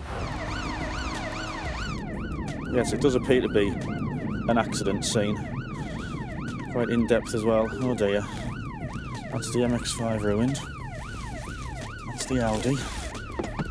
It appears two cars, an MX-5 and an Audi, have collided. Oh. Evening, everyone. Is anyone injured? Anybody injured? No? You all right? Right. What's the choreography? What's happened here? I was coming from Aycliffe down here. Right. I think this man was behind that man there and he was indicating, but all that... I just seen his indicator going there. None of that makes... Unfortunately, none of that makes any sense. We'll get to the bottom of it. The woman appears to be slurring her words, and Damo knows what that might mean. One of the things we have to do with everyone who's been involved in an accident is we have to breathalyse them. Yeah. Okay, have you had an alcoholic drink today? I've had one. Just the one? Earlier one. Earlier on. How long ago was that? Probably about 2 hours. Right. What was it? What was the one you had? Just 1 pint of Carling. 1 pint of Carling. Right. Will you come with me and we'll just do a quick breath test? As Damo takes the woman to the car, She appears to put something in her mouth. Do you want me to just put in your mouth? Just chewy. Why? No, I've just been chewing chewy all day. Right. I hope you're not trying to disguise anything by putting chewing gum in your mouth, no? Right. You just have a sitting there. Honestly, I've only had 1 pint. Right, we do need to breathalyse you though, because I don't know if it's just the way you are, but your speech is quite slurred. All right. Have you had anything else tonight? No. Do you use cannabis or anything like that? No, I don't take cannabis. Right. I've never smoked a fag or anything in my life. Okay. Just bear with us 2 minutes. Damo now gets his breathalyzer to see if the woman is telling the truth. You need to take a big deep breath and blow out, okay? And blow. Blow. You're not blowing anything. There's nothing coming out. Blow. Keep going like that. Keep going. Keep going. Keep going. Keep going. Keep going. Nearly there. Keep going. Keep going. Excellent. Sample taken.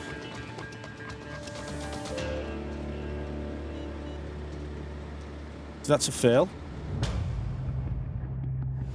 I'm arresting you on suspicion of driving a motor vehicle with excess alcohol.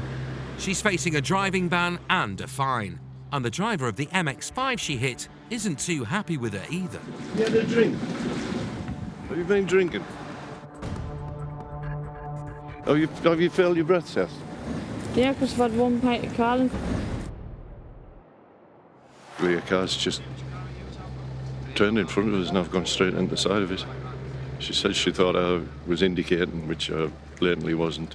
Sounded like she was slurring her words to me. Right, you come with me. We're just going to put you in one of the cars. Damo suspects the driver might have tried to fool him, but it takes more than a mouthful of chewing gum to catch out an Interceptor. As I brought her back to the cars, I turned around to look at her. She had a mouthful of something. Often that's a trick people try and use to disguise or mask a breath test. It doesn't work. There's old wives' tales where people used to put a penny under the tongue, or they used to fill their mouths with extra strong mints. The breath sample we're getting is coming from the lungs, not from the mouth. So I asked her to get rid of the chewing gum and she's failed the test. Back at the station, the woman took another breath test and failed. She was later convicted of drink driving, banned from driving for 1 year and fined £300 including costs. The car she hit was a write-off, but her insurance paid the full costs for a new car. Still to come, a car chase Take back authority, please. turns into a foot chase for Paul Faulkner.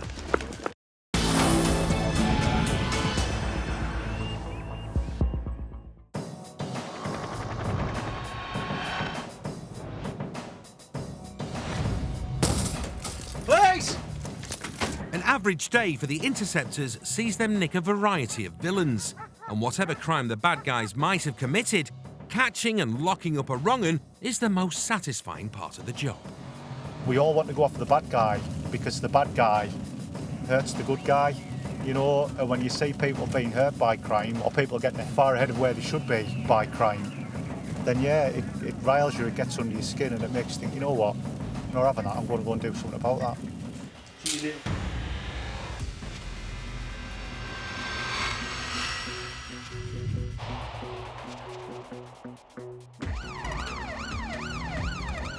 It's 9:30 in Middlesbrough, and acting sergeant Paul Mustard Faulkner is blue lighting it to help his colleagues with a pursuit.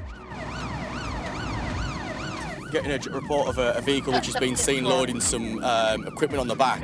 Got a district unit behind it and I think it's probably going to fail to stop. So we're going to try and make a bit of ground and get up behind it and get this car stopped ourselves. There's numerous units heading towards, so game on.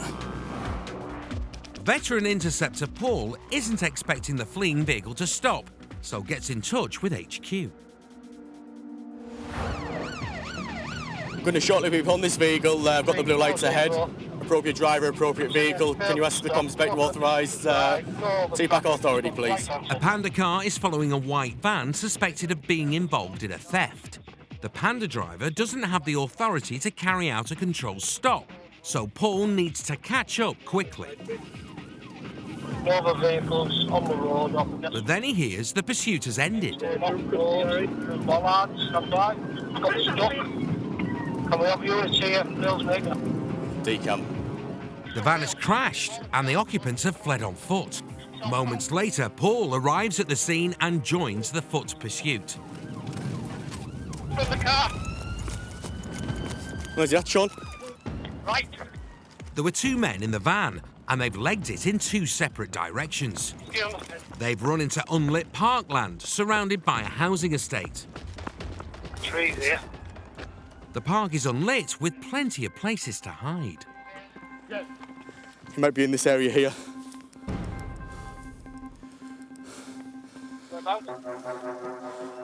It looks like the runners have got away. But then Paul gets a shout from one of the other officers. Here he is.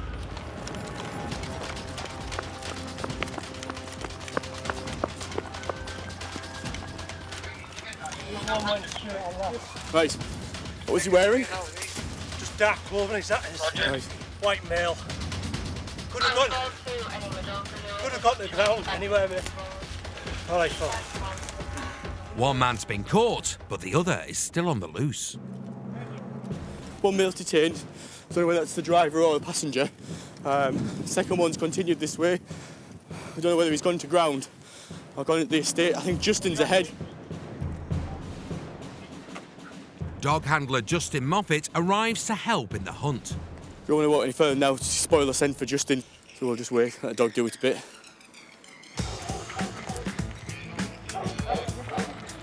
Justin and his dog Elsa are searching the estate to see if they can get a scent of the escapee. Justin's ahead. Say again. He hasn't gone that way, Mustard. She's not picking anything up. Paul's now got an idea of what's happened. Theft or burglaries occurred at a building site in Middlesbrough on Hall Drive. District lads have done a smashing job, got straight behind it, followed it as covertly as they can in a marked car. Unfortunately, as we've been making towards, they've been spooked. They've had a little bit of pursuit. It's been coming back home, I would think, because places like this you're only going to come to if you know you're going to be ready to dump and decamp. They've got one in, detained by the lad who was actually pursuing them, so mega job by him, absolutely brilliant pat on the back. The other one's got away. I don't know if it's the driver or the passenger that's been detained, but we've got the van. Winner chicken dinner, I would say. The van driver had tried to get through to the path but had been blocked by a bollard. PC Danny Allen made the arrest of the passenger. Was he who was behind it? Yeah. Right from the start, brilliant. Cracking job. Cracking job. It's lucky, really, it's got stuck. If it had another 6 inch, the passenger would have got out. They suspect the van may have been carrying stolen diesel. It reeks of fuel. But with no evidence in the van, Paul's off to the next job. Diesel theft is something that we get a little bit less of now. When it was up at when it was up at £1.30 a litre, or £1.50, we were getting it all the time. Not something that we really get a lot of anymore. However, it will always attract that criminal fraternity, so it's always going to have a price in the black market. It's like liquid gold, really. So if they can lay their hands on it for nothing and sell it on for something, it's they're always going to try and steal it. Cracking result. Cleveland Police 1, bad guys 0. Unable to confirm who was actually driving the car, the arrested man was released without charge. The other occupant was never found. Down! You're failing to stop. This is Police Interceptors, fast and furious. Speed is 70. When it comes to catching the bad guys, the Interceptors have to be fast, behind the wheel, into the 50s, 8-0, on foot, Stand still! and on 4 legs. Stop it! Get out! In this Fast and Furious special, the Interceptors put the pedal to the metal to chase the villains who'll do anything and everything they can to avoid getting caught. And that is why we come to work. Coming up in this Fast and Furious special... He's trying to outrun 4 BMWs and a helicopter, so... A 5-car pursuit ends in a fireball. A suspected burglar is off like a rocket. Get on the floor now! Get out of the car! Get out of the car now! And a suspected dangerous driver plays hard to get. Come on, man. Come on.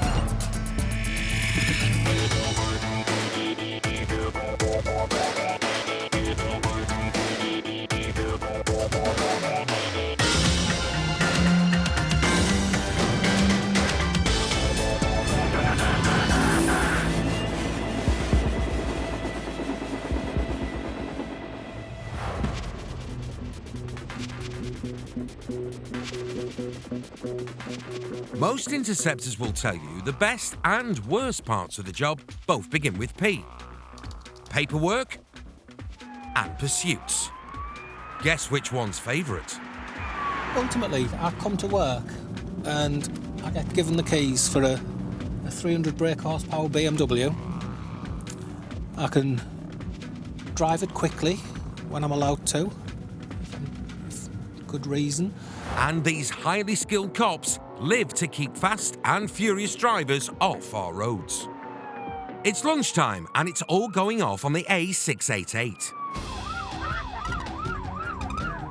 Cops are pursuing a Fiat Panda that they suspect is stolen. It's already survived a close encounter with a Citroën and narrowly missed a head-on with an Interceptor by veering onto the wrong side of the road. But he's not shaking off the unmarked 3 Series glued to his bumper. The Mark 3 Series glued to his or the other 2 Beamers en route to intercept. Cops from across the county are closing in, and when a pursuit like this is underway, wish we'd set off 10 minutes ago now. We couldn't have known. No one wants to listen to it on the radio. It's already swerved and dodged stingers that have been put out, and it sounds like it's quite a serious situation now. 14 miles from the pursuing pack, Nicky Thorne and Damo Stevens are desperate to get involved. Initially, it was so far away from us, it was pointless us responding. But it's coming eastbound and it's coming towards us. In 2 decades on the force, Damo's seen it all. He knows that when a Fiat Panda goes up against the Interceptors, it's not getting away. He's trying to outrun 4 BMWs and a helicopter, so fingers crossed there's some control now. Not getting away now, the copter's there, surely. Nicky plays squash, works out and plays for the Great Britain Police football team. She's not a lass you'll outrun in a foot pursuit. But she's playing catch-up in an X5 today. Nicky and Damo don't plan to join at the rear of the pursuit. They aim to get ahead of the Fiat and take out its tyres with a bed of nails called the Stinger. Helicopter's there, yeah. On approach to the roundabout, yeah. Meanwhile, 6 miles away, the runaway Fiat hammers up to a roundabout at 70 miles per hour. The traffic parts like the Red Sea, and it cuts the wrong way around the roundabout. The suspect leads them into the sticks, and as he rags it round the country lanes, conditions and visibility are turning treacherous. A marked car has sneaked in front of the Fiat, but the driver gives him the slip on the roundabout. These single carriageway roads don't lend themselves to blocking him in. The Interceptor's best bet is to take out his tyres. Yeah, from CC, this subject vehicle is on the 688, heading towards the roundabout junction with the B1198. Which is just what Damo and Nicky plan to do. They're just ahead of the suspect. Stop the cars, Nick! Get the car stopped! Get them totally stopped! The Fiat is less than a minute away, and the Stinger is primed to bring him to a standstill. If he takes the first exit at the next roundabout, it's game over. It's Stinger roulette with Damo's chips on exit 1. Tyres smoke from the Fiat as it slams on the anchors and takes exit 2. Has it gone the other way?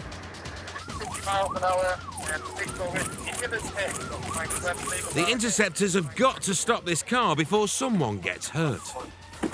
Which way has it gone? Straight on. The question is, how?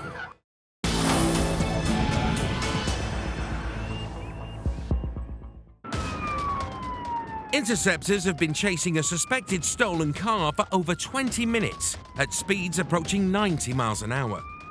He's trying to outrun 4 BMWs and a helicopter, so... It's a fast and furious pursuit that's dragged them 25 miles across County Durham. It's already swerved and dodged stingers that have been put out. Damo and Nicky got ahead of the runaway Fiat. Stop the cars, Nick! Get the car stopped! But they failed to sting the suspect. Has it gone the other way? Now they're desperate to get him stopped and nicked. We're trying to think ahead all the time. Try and get lucky. But ahead, the Fiat's entered an area notorious for joyriders ditching cars. A sharp left and it leads the convoy off-road.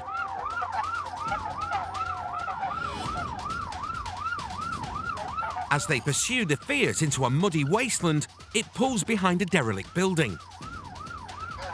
where its occupants decamp and do a runner. But coppers nick both driver and passenger in seconds. Left at the bottom there. All right. Right, they've got the driver.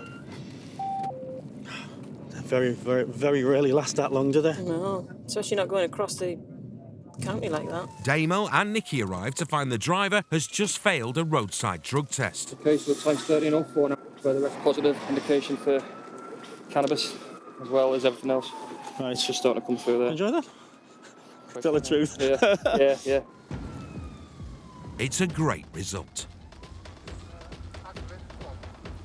But then suddenly, the interceptors spot a plume of smoke. Damo's off like a shot.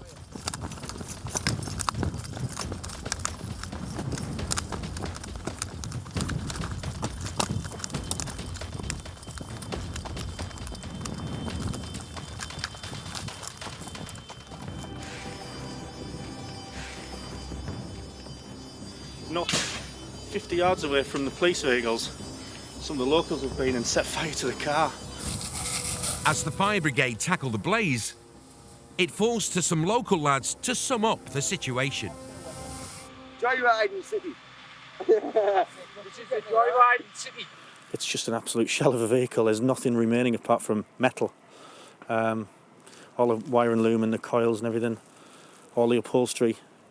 The tyres have melted on the rims. So that's how impactful it is. And the reason they'll have done it is in the mistaken belief that they were destroying forensic evidence that would have tied the bad lads to the car. Unfortunately, the bad lads were caught fleeing from the car, so... to the lads who burnt it, you might think you won this one, but no, you got nothing out of that. And if that fail wasn't epic enough, it turns out the Fiat wasn't stolen after all. They've torched the driver's own car. Joyride City 0, Interceptor United 2. The car may not have been stolen, but the driver later pleaded guilty to dangerous driving, driving without insurance, failure to provide a specimen, failure to stop, and driving without a licence.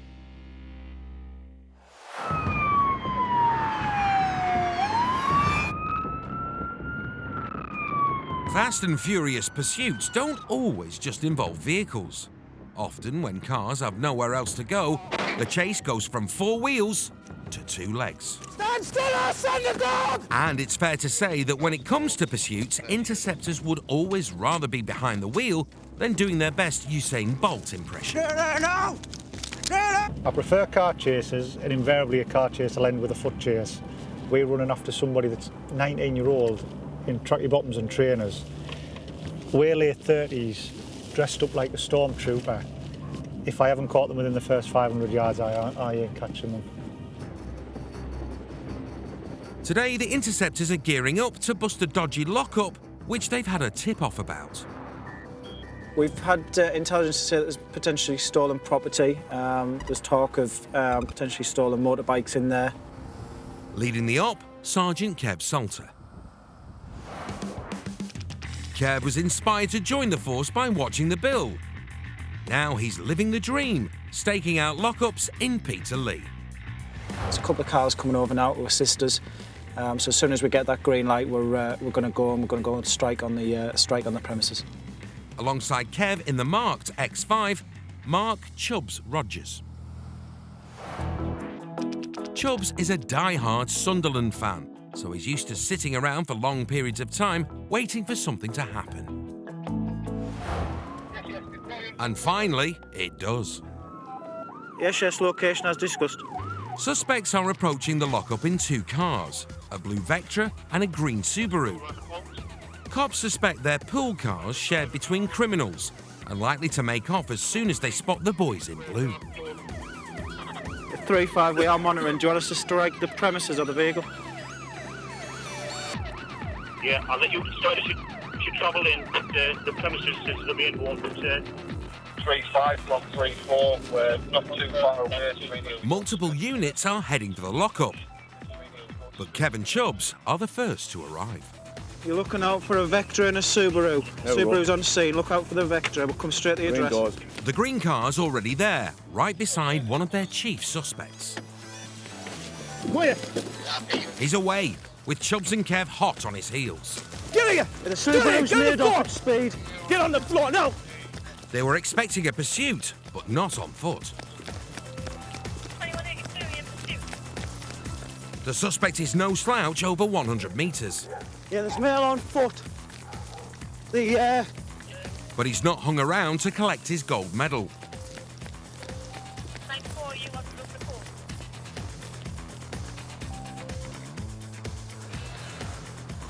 They've lost him. I've no idea what's going on there. Yeah, me neither. While Kevin Chubbs leg it back to the Beamer, I've got a runner. I don't know where he's at. cars comb the area for their Olympian suspect. Get up there after him. Kev's desperate to hunt him down, but they need to immobilise the suspect Vectra, which has been abandoned. Somebody will stay here. Yeah, I'll remain here. And someone needs to secure the lockup. Do you want us to go after him, Kev? Yeah, go on. Yeah? Have a look. As Chubbs joins in the search, I suspect he's probably gone at this estate. it transpires the green Subaru has also slipped through the net. The vehicle's gone as well in a different direction. Hi, Andy Wilson. Tell you where I've left you. Someone's gone over a fence at this location. Some spikes you spotted someone going over a fence. He's thinking they might come this direction, but I'm not so sure. It's a fruitless search, and Chubbs heads back to the lockup. So far, it's been a disappointing morning. Just to top my day off, I stood in dog poo. Hello, mate. That never happened on the bill. You all right? But it's not all bad news. A search of the Vectra they immobilised earlier has revealed a trials bike in the boot. There's a good chance that this is going to be stolen. The lad that ran off on foot, I'm guessing was the lad with this car. I'm pretty good at the moment, to be honest. We had bodies here ready to be had, and they've got away. The Interceptors take out their frustration on the lockup door. We're probably best off going for them hinges, you know.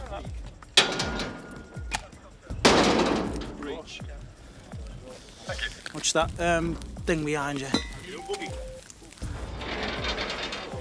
Inside, a dune buggy and another trials bike. The intel was that there was going to be some stolen bikes and stuff in here, which obviously we'll get them checked out and find if it's stolen. They've obviously ran for a reason. At the moment we're looking at 3 stolen vehicles which has been recovered. We know who they are. We've got them all on camera. They were videoed at the time, so we'll get them.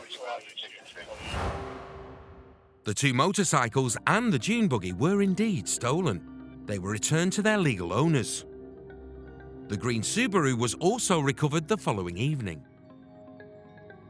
And so far we've obviously recovered the Vectra which was left at scene. That's in our pound. We've now got this vehicle that's made off.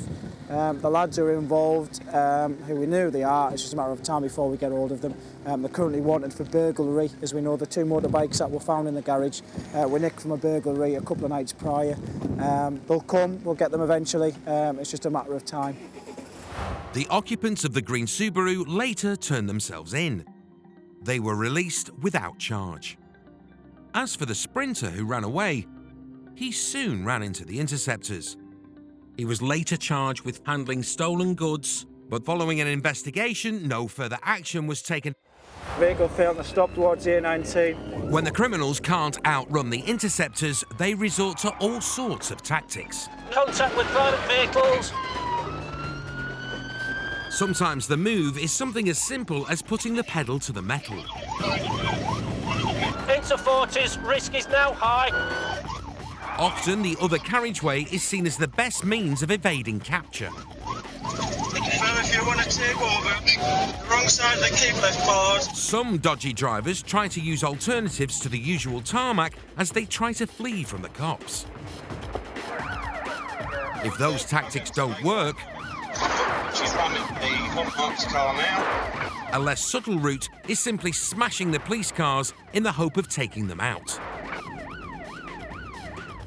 And the bigger you are, the better your chances of bashing your way to freedom.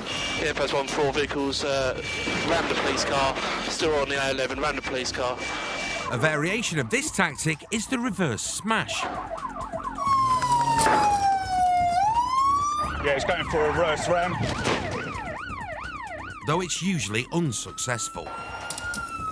Normally though, in a pursuit, there's only one winner. And of course, that's the Interceptors. The bad guys usually come off worse, either due to their own bad driving or because of some tasty manoeuvres from the Interceptors. So if you think you can get away from Durham and Cleveland's finest, think again. Contact with him, contact with him!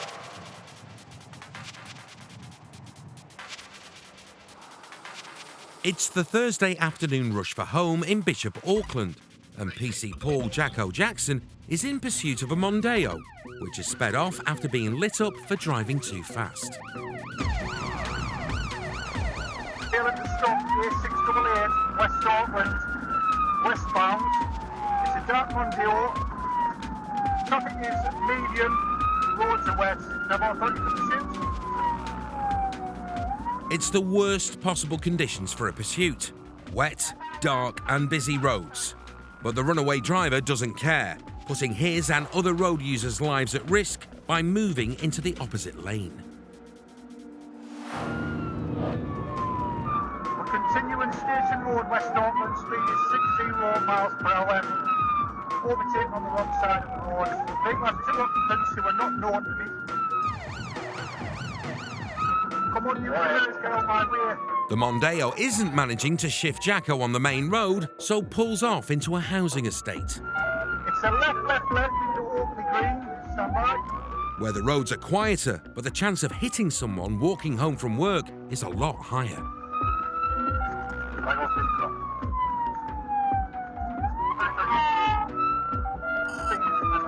Luckily, there's no one on the pavement as the driver loses it on a bend. The runaway seems to know the residential streets well, but so does Jacko. And after going round the houses a few times, the Mondeo driver heads back to the busy main road, full of rush hour traffic. It's a mini roundabout junction with the A68. Stand by. It's taking the second one out, A68 northbound into Torquay, and it's a left.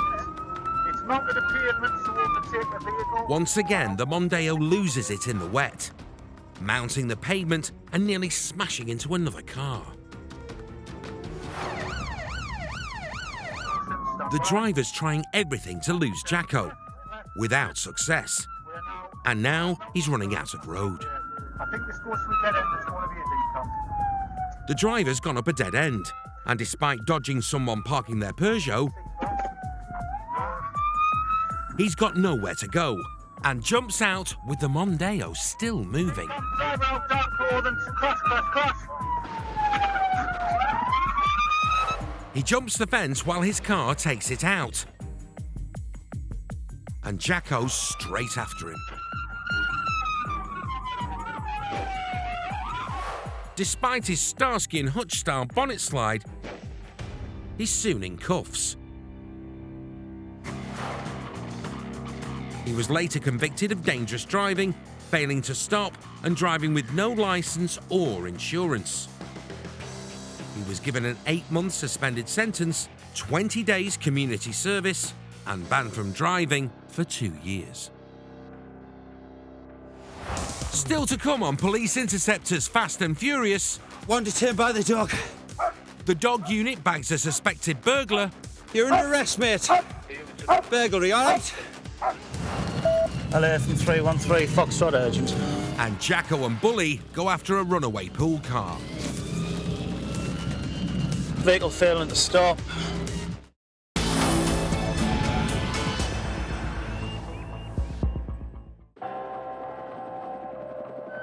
When they're in pursuit, interceptors can count on serious backup. Speed is 60 miles per hour. But sometimes it's just driver versus driver. You enjoy having yourself tested, you know, going toe-to-toe with the baddies. It is you against them, and you've got to beat them, because if they get away, they're going to hurt someone else. You all end up going toe-to-toe with a bad guy at some point.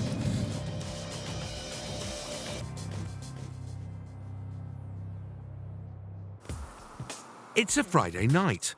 Paul Jackson and Ian Bulmer are in the unmarked X5 on a mission to stop a dodgy motor. For the third night in a row, we're off to Crook to try and catch a silver Peugeot 406, which is meant to be driving at speed in Crook. The Peugeot they're after is a suspected pool car, a vehicle shared between criminals.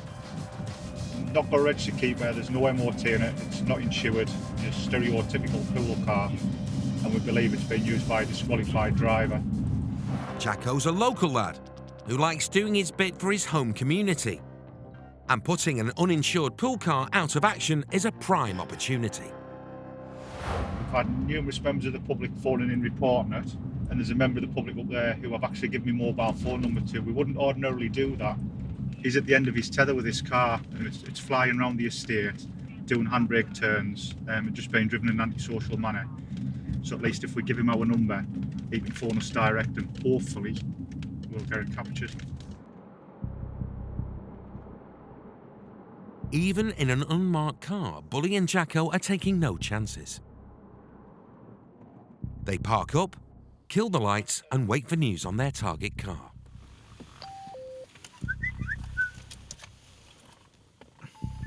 Intel soon comes in.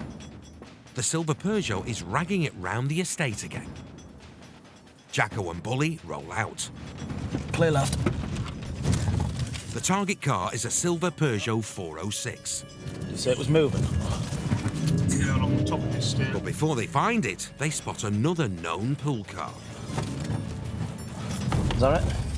That's it. A red Peugeot. That's another one that's known to us. Who decides to ignore Jacko's blue lights. It's gonna go. Stop. Excellent.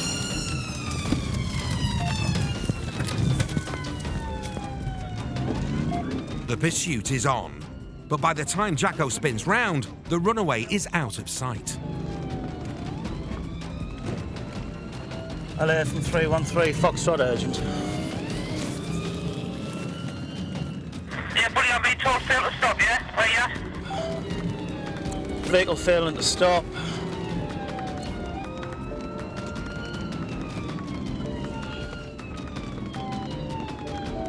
It's gone lights out, we're just doing loops at the minute. Despite the head start, Jacko's soon on the Peugeot like an extra bumper. Red Peugeot 406.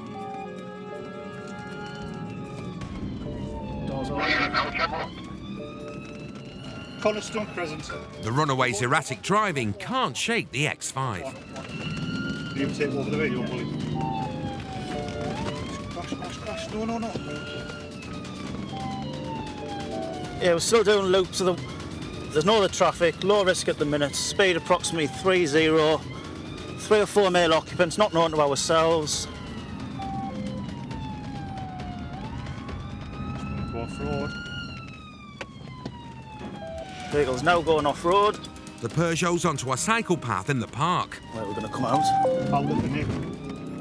And heading for trouble. Going to come out somewhere near the rear of Crook Police Station.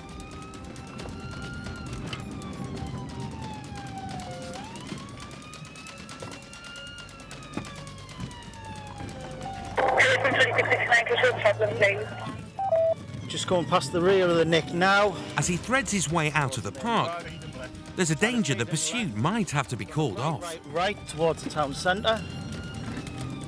It's a busy Friday night, and Crook Town Centre is no place for a car chase. Officers have come out of the cop shop to join the pursuit.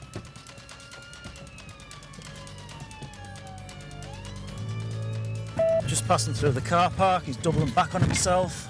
But mercifully, he's pulled up. The passengers are nicked in a heartbeat. Stop that car! Get on, now! Stand still, carry on! Turn around! Turn around. Arms behind you. But the driver is making things difficult. Get on your foot! Get out! Get on your foot! Get on your foot! He's a big lad, and it takes 3 coppers to get him restrained, cuffed, and into the back of the van. The driver's got a date with the nick, as have his 2 passengers. A minute, mate. You're under arrest, suspicion theft of motor vehicle, OK? I tried again. You don't have to say anything about behind your fence, not mention when questioned, something which they're in court. Sorry. Any do so, maybe give them, it's all right. It's not the car we were after, but we'll have it. This is another vehicle that's been on our list. It's another pool car that's been flying around the area. We got a phone call to say the silver Peugeot had just moved off. So we've put our foot down to go after that, and then we've come across this one, which is also on our hit list. Next stop, Darlington Nick, to tie up loose ends on a good night's work. That lad has no licence, no insurance, so it's a cracking result really. It means the roads around Crook's certainly going to be a lot safer at night, because that's off the road and they're locked up. Back at Darlington Police Station, the runaway driver is booked in. But when they try to move him to the cells... You can't stand here. There's other people waiting to come in. For the second time tonight... Come on. How are you, Eddie? He's not playing ball. Don't start.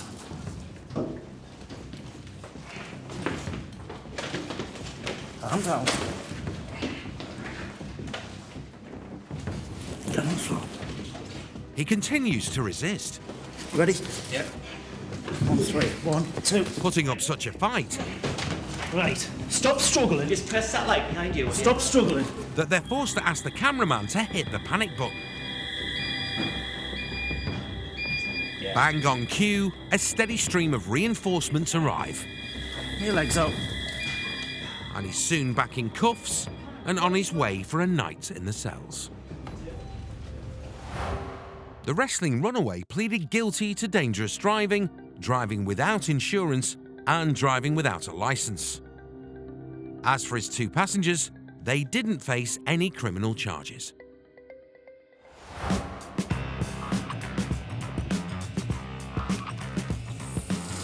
When interceptors roll out, they never know what's in store. The difference between a fast and furious shift and a dull as dishwater one is the luck of the draw. It's early evening, and Liam Sewell is on patrol with Spaniel Louis and German Shepherd Vader. We're out with PD Vader tonight. The weather hasn't been too bad, so hopefully we'll get a bit of fun and excitement. Just hoping for, I don't know, possible little car chase that'll end safely. Put your hand up, kid. But so far, it's been a shift of dead ends. Yeah, they've come and confirmed it's not the male. It's not the male from last week with the axe. And very minor incidents on the roads. Meanwhile, other units have hit the jackpot. Plans police drive a T-Pack trip. Westing, I've got for T-Pack, please.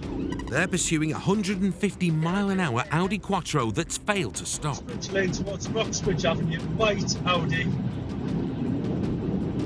80, bro. They're struggling to keep up with the 40 grand motor until... Vehicles crash, one runner. While lucky Interceptors nick the driver, Liam's bagged the boring shift. But that might be about to change. So we've had a couple of reports to the garage. Basically, it's an intruder on site being picked up by CCTV. Liam says the best bit of the job is working with Vader and Louis, and he'll be glad of their tracking skills tonight. Because when they reach the garage, there's no sign of intruders. They'll have definitely fled by now. They'll have seen us turn up. But so we need to get out onto that wasteland out the back, and then and go from there really with the dog. Liam checks the entry point, a fence separating the garage from a patch of wasteland. Oh, you're joking, aren't you? We'll never get through that. It appears that the suspects approach from the wasteland at the rear of the garage. So it's time for Vader to go over to the dark side and see what he can sniff out. Vader leads them through the pitch black to the other side of the hole in the fence, but still no sign of intruders. I think they've been packed up and got away, to be honest. Another dead end on a frustrating shift. Here, son. Up you get, lad. We've had an update from the IP. There's been 4 alloy wheels missing. We found the jack and the sort of tool used to steal the wheels. So we'll go and seize them and see if we get any forensics from them. Some shifts throw up car chases and dramatic decamps. Liam's gets Jack. And to add insult to injury, his next job is to search the Audi that crashed into a garden wall in the pursuit he missed. We're going to get police dog Louis out and set him up for a search. The car's full of takeaway, to be honest with you. It's splattered all over with kebab and chilli, so I'm hoping he's not going to have his dinner and he's going to get on with his work, but we'll see. Louis, sit. Stay. Stay. Sat. Find it. But before Louis gets stuck into his kebab, an urgent call. The suspected wheel thieves are back at the garage.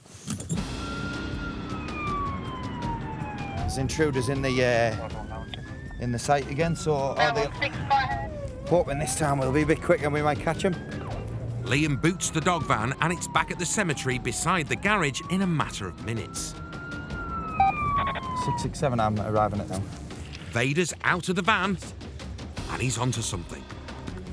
Go ahead. I think they've gone into the fields, across the track, and into the fields. The dog's taking us. Steady. Liam warns the cameraman to stay back. Gives a bit of space, Dave, in case he comes back. To avoid confusing the scent. Liam spots someone running away in the distance. And the quickest means of catching him has got 4 legs and a tail. I will. Calm down, mate.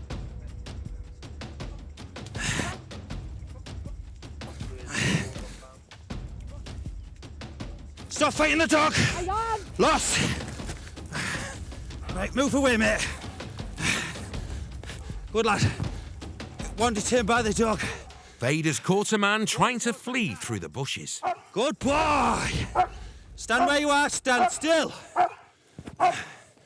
You're under arrest, mate. Burglary, all right? So you don't have to say anything, but it may have an offence. Do not mention when questioned, subject to letter in court. Anything you do say may be given in evidence, all right? Who's a good boy? Who's a good boy? You're locked up, kid. Get walking up there, son. Right. For burglary. Come to me. Where's stay? I'll walk him out this way, mate. Keep walking, don't run, mate. You know, I didn't see exactly what happened. I just seen Vader scurrying into the bushes and heard a bit of a scurrying. Sounds of the lad obviously trying to make good his escape. Yeah, and Vader's detained him, which is a good result, what he's supposed to do. Good lad, good lad. Get in then. In you go. Your head. After a quick trip to hospital to check the runaway wasn't seriously injured, Liam takes his best friend for a tastier treat. Hello. Plain burger for the dog. He's had a nice dog bite tonight, so it's his treat. Every time Vader has a bite, we have a bit of a tradition where I have a trip to one of the burger shops and get him a burger. And he loves this. Here's your beef burger, isn't it, son? You've been a good boy, haven't you, Pupsy? Yeah, you've been a good boy. Yeah, and he loves that. Look at that, straight down. Good lad.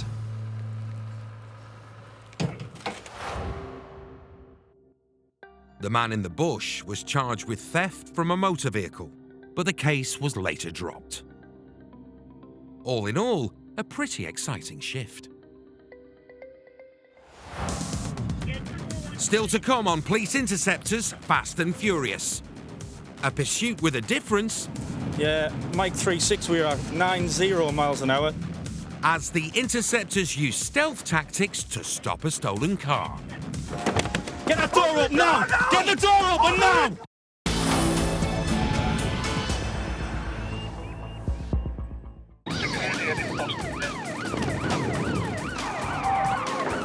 As we've already seen, the Durham and Cleveland Interceptors love a fast and furious pursuit.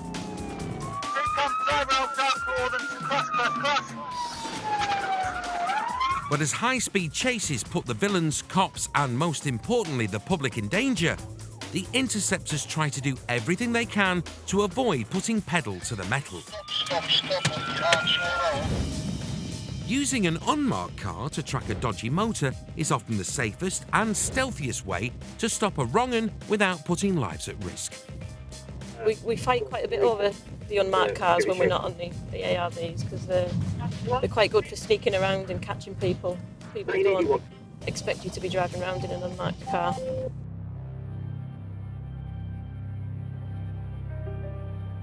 It's Friday night, and Damo Stevens is in stealth mode in the unmarked X5. We've just had a sighting in Durham City of a vehicle that was stolen with keys this morning from Chesterley Street. So we think it's in the marketplace at Durham City. So it's the job we all love, that one, the stolen vehicle, because it's a chance to catch car thieves. And Damo blue lights it towards Durham city centre. I'm just responding to the stolen vehicle job at Durham City. What was the make, model and colour again, please? I've got the reg. The blue Ford Fiesta. Just in case the stolen Fiesta tries to flee, other officers in marked cars have joined the hunt. Yeah, we're starting to get a lot of units into Durham City. As the only unmarked in the area, he'll be taking the lead. And we'll go into discreet mode now. He kills the blues and keeps his eyes peeled. Blue Fiesta. Or after. We genuinely believe it's still in the city. It's a very compact city, Durham. And it's hard to get out of here without activating some kind of camera. Sure enough, moments later, Another Blue Fiesta. he spots the target. The Fiesta, which was taken earlier in the day when its keys were stolen from a house. What was the business? LA 36, if I can have the air, I'm behind the Blue Fiesta. 690, top of North Road at the roundabout. I'm going to go on 200. Damo doesn't want to spook the driver into making a run for it. Speed has gone up to 60. I am not in pursuit. I am unmarked. Instead, he guides the other cars towards the Fiesta in order to box it in. It's a tactic they call running the bluff. Yeah, 3-6 whiskey, still not in pursuit. Made no attempt to stop it. 30 miles an hour. With two cars hanging back and Damo pulling the strings. 85 miles an hour, approaching, I believe it's Plawsworth. A net of interceptors is closing in around the suspect. Yeah, Mike 3-6, we are 90 miles an hour. Still no blue lights. We're going to have to put them on soon. With all the interceptors now in place, they need the right conditions to strike. Received offside indication at the crossroads. And he is through a red light. No, he stopped at a red light. Let's get on it now, boys, on it now. This is it. Damo in front, a marked car behind, and a third alongside. Textbook. Get that door up now! Get the door open now! Get out of the car! Get out! Put the handbrake on! Get out now! Get out now! Get on the floor! Get on the floor! Get on there! The passenger's going nowhere. And nor is the driver. You are under arrest on suspicion of theft of a motor vehicle. You do not have to say anything, but it may harm your defence. If you do not mention when questioned, I haven't finished, something you later learn in court. Anything you do say may begin evidence. Do you understand? Get in there. And that is why we come to work. It makes it all worthwhile. Fabulous, delighted, ran really well. And Damo has sniffed out another possible charge for the driver. There's a really strong smell of cannabis from the car. Driver is obviously affected by it, so to add to his woes, we're going to drug wipe him as well. Are you a cannabis user? While he waits for the results of the drug wipe, Damo's got a few questions. You got a driving licence? Are you banned from driving? You're banned, are you? So you're also arrested on suspicion of driving whilst disqualified, all right? This guy's the gift that keeps on giving. Happy days. We're all buzzing. And they're not alone. The driver's tested positive for cannabis. But back at the nick, the driver failed to give a blood test. And Damo discovers more about the men he just arrested.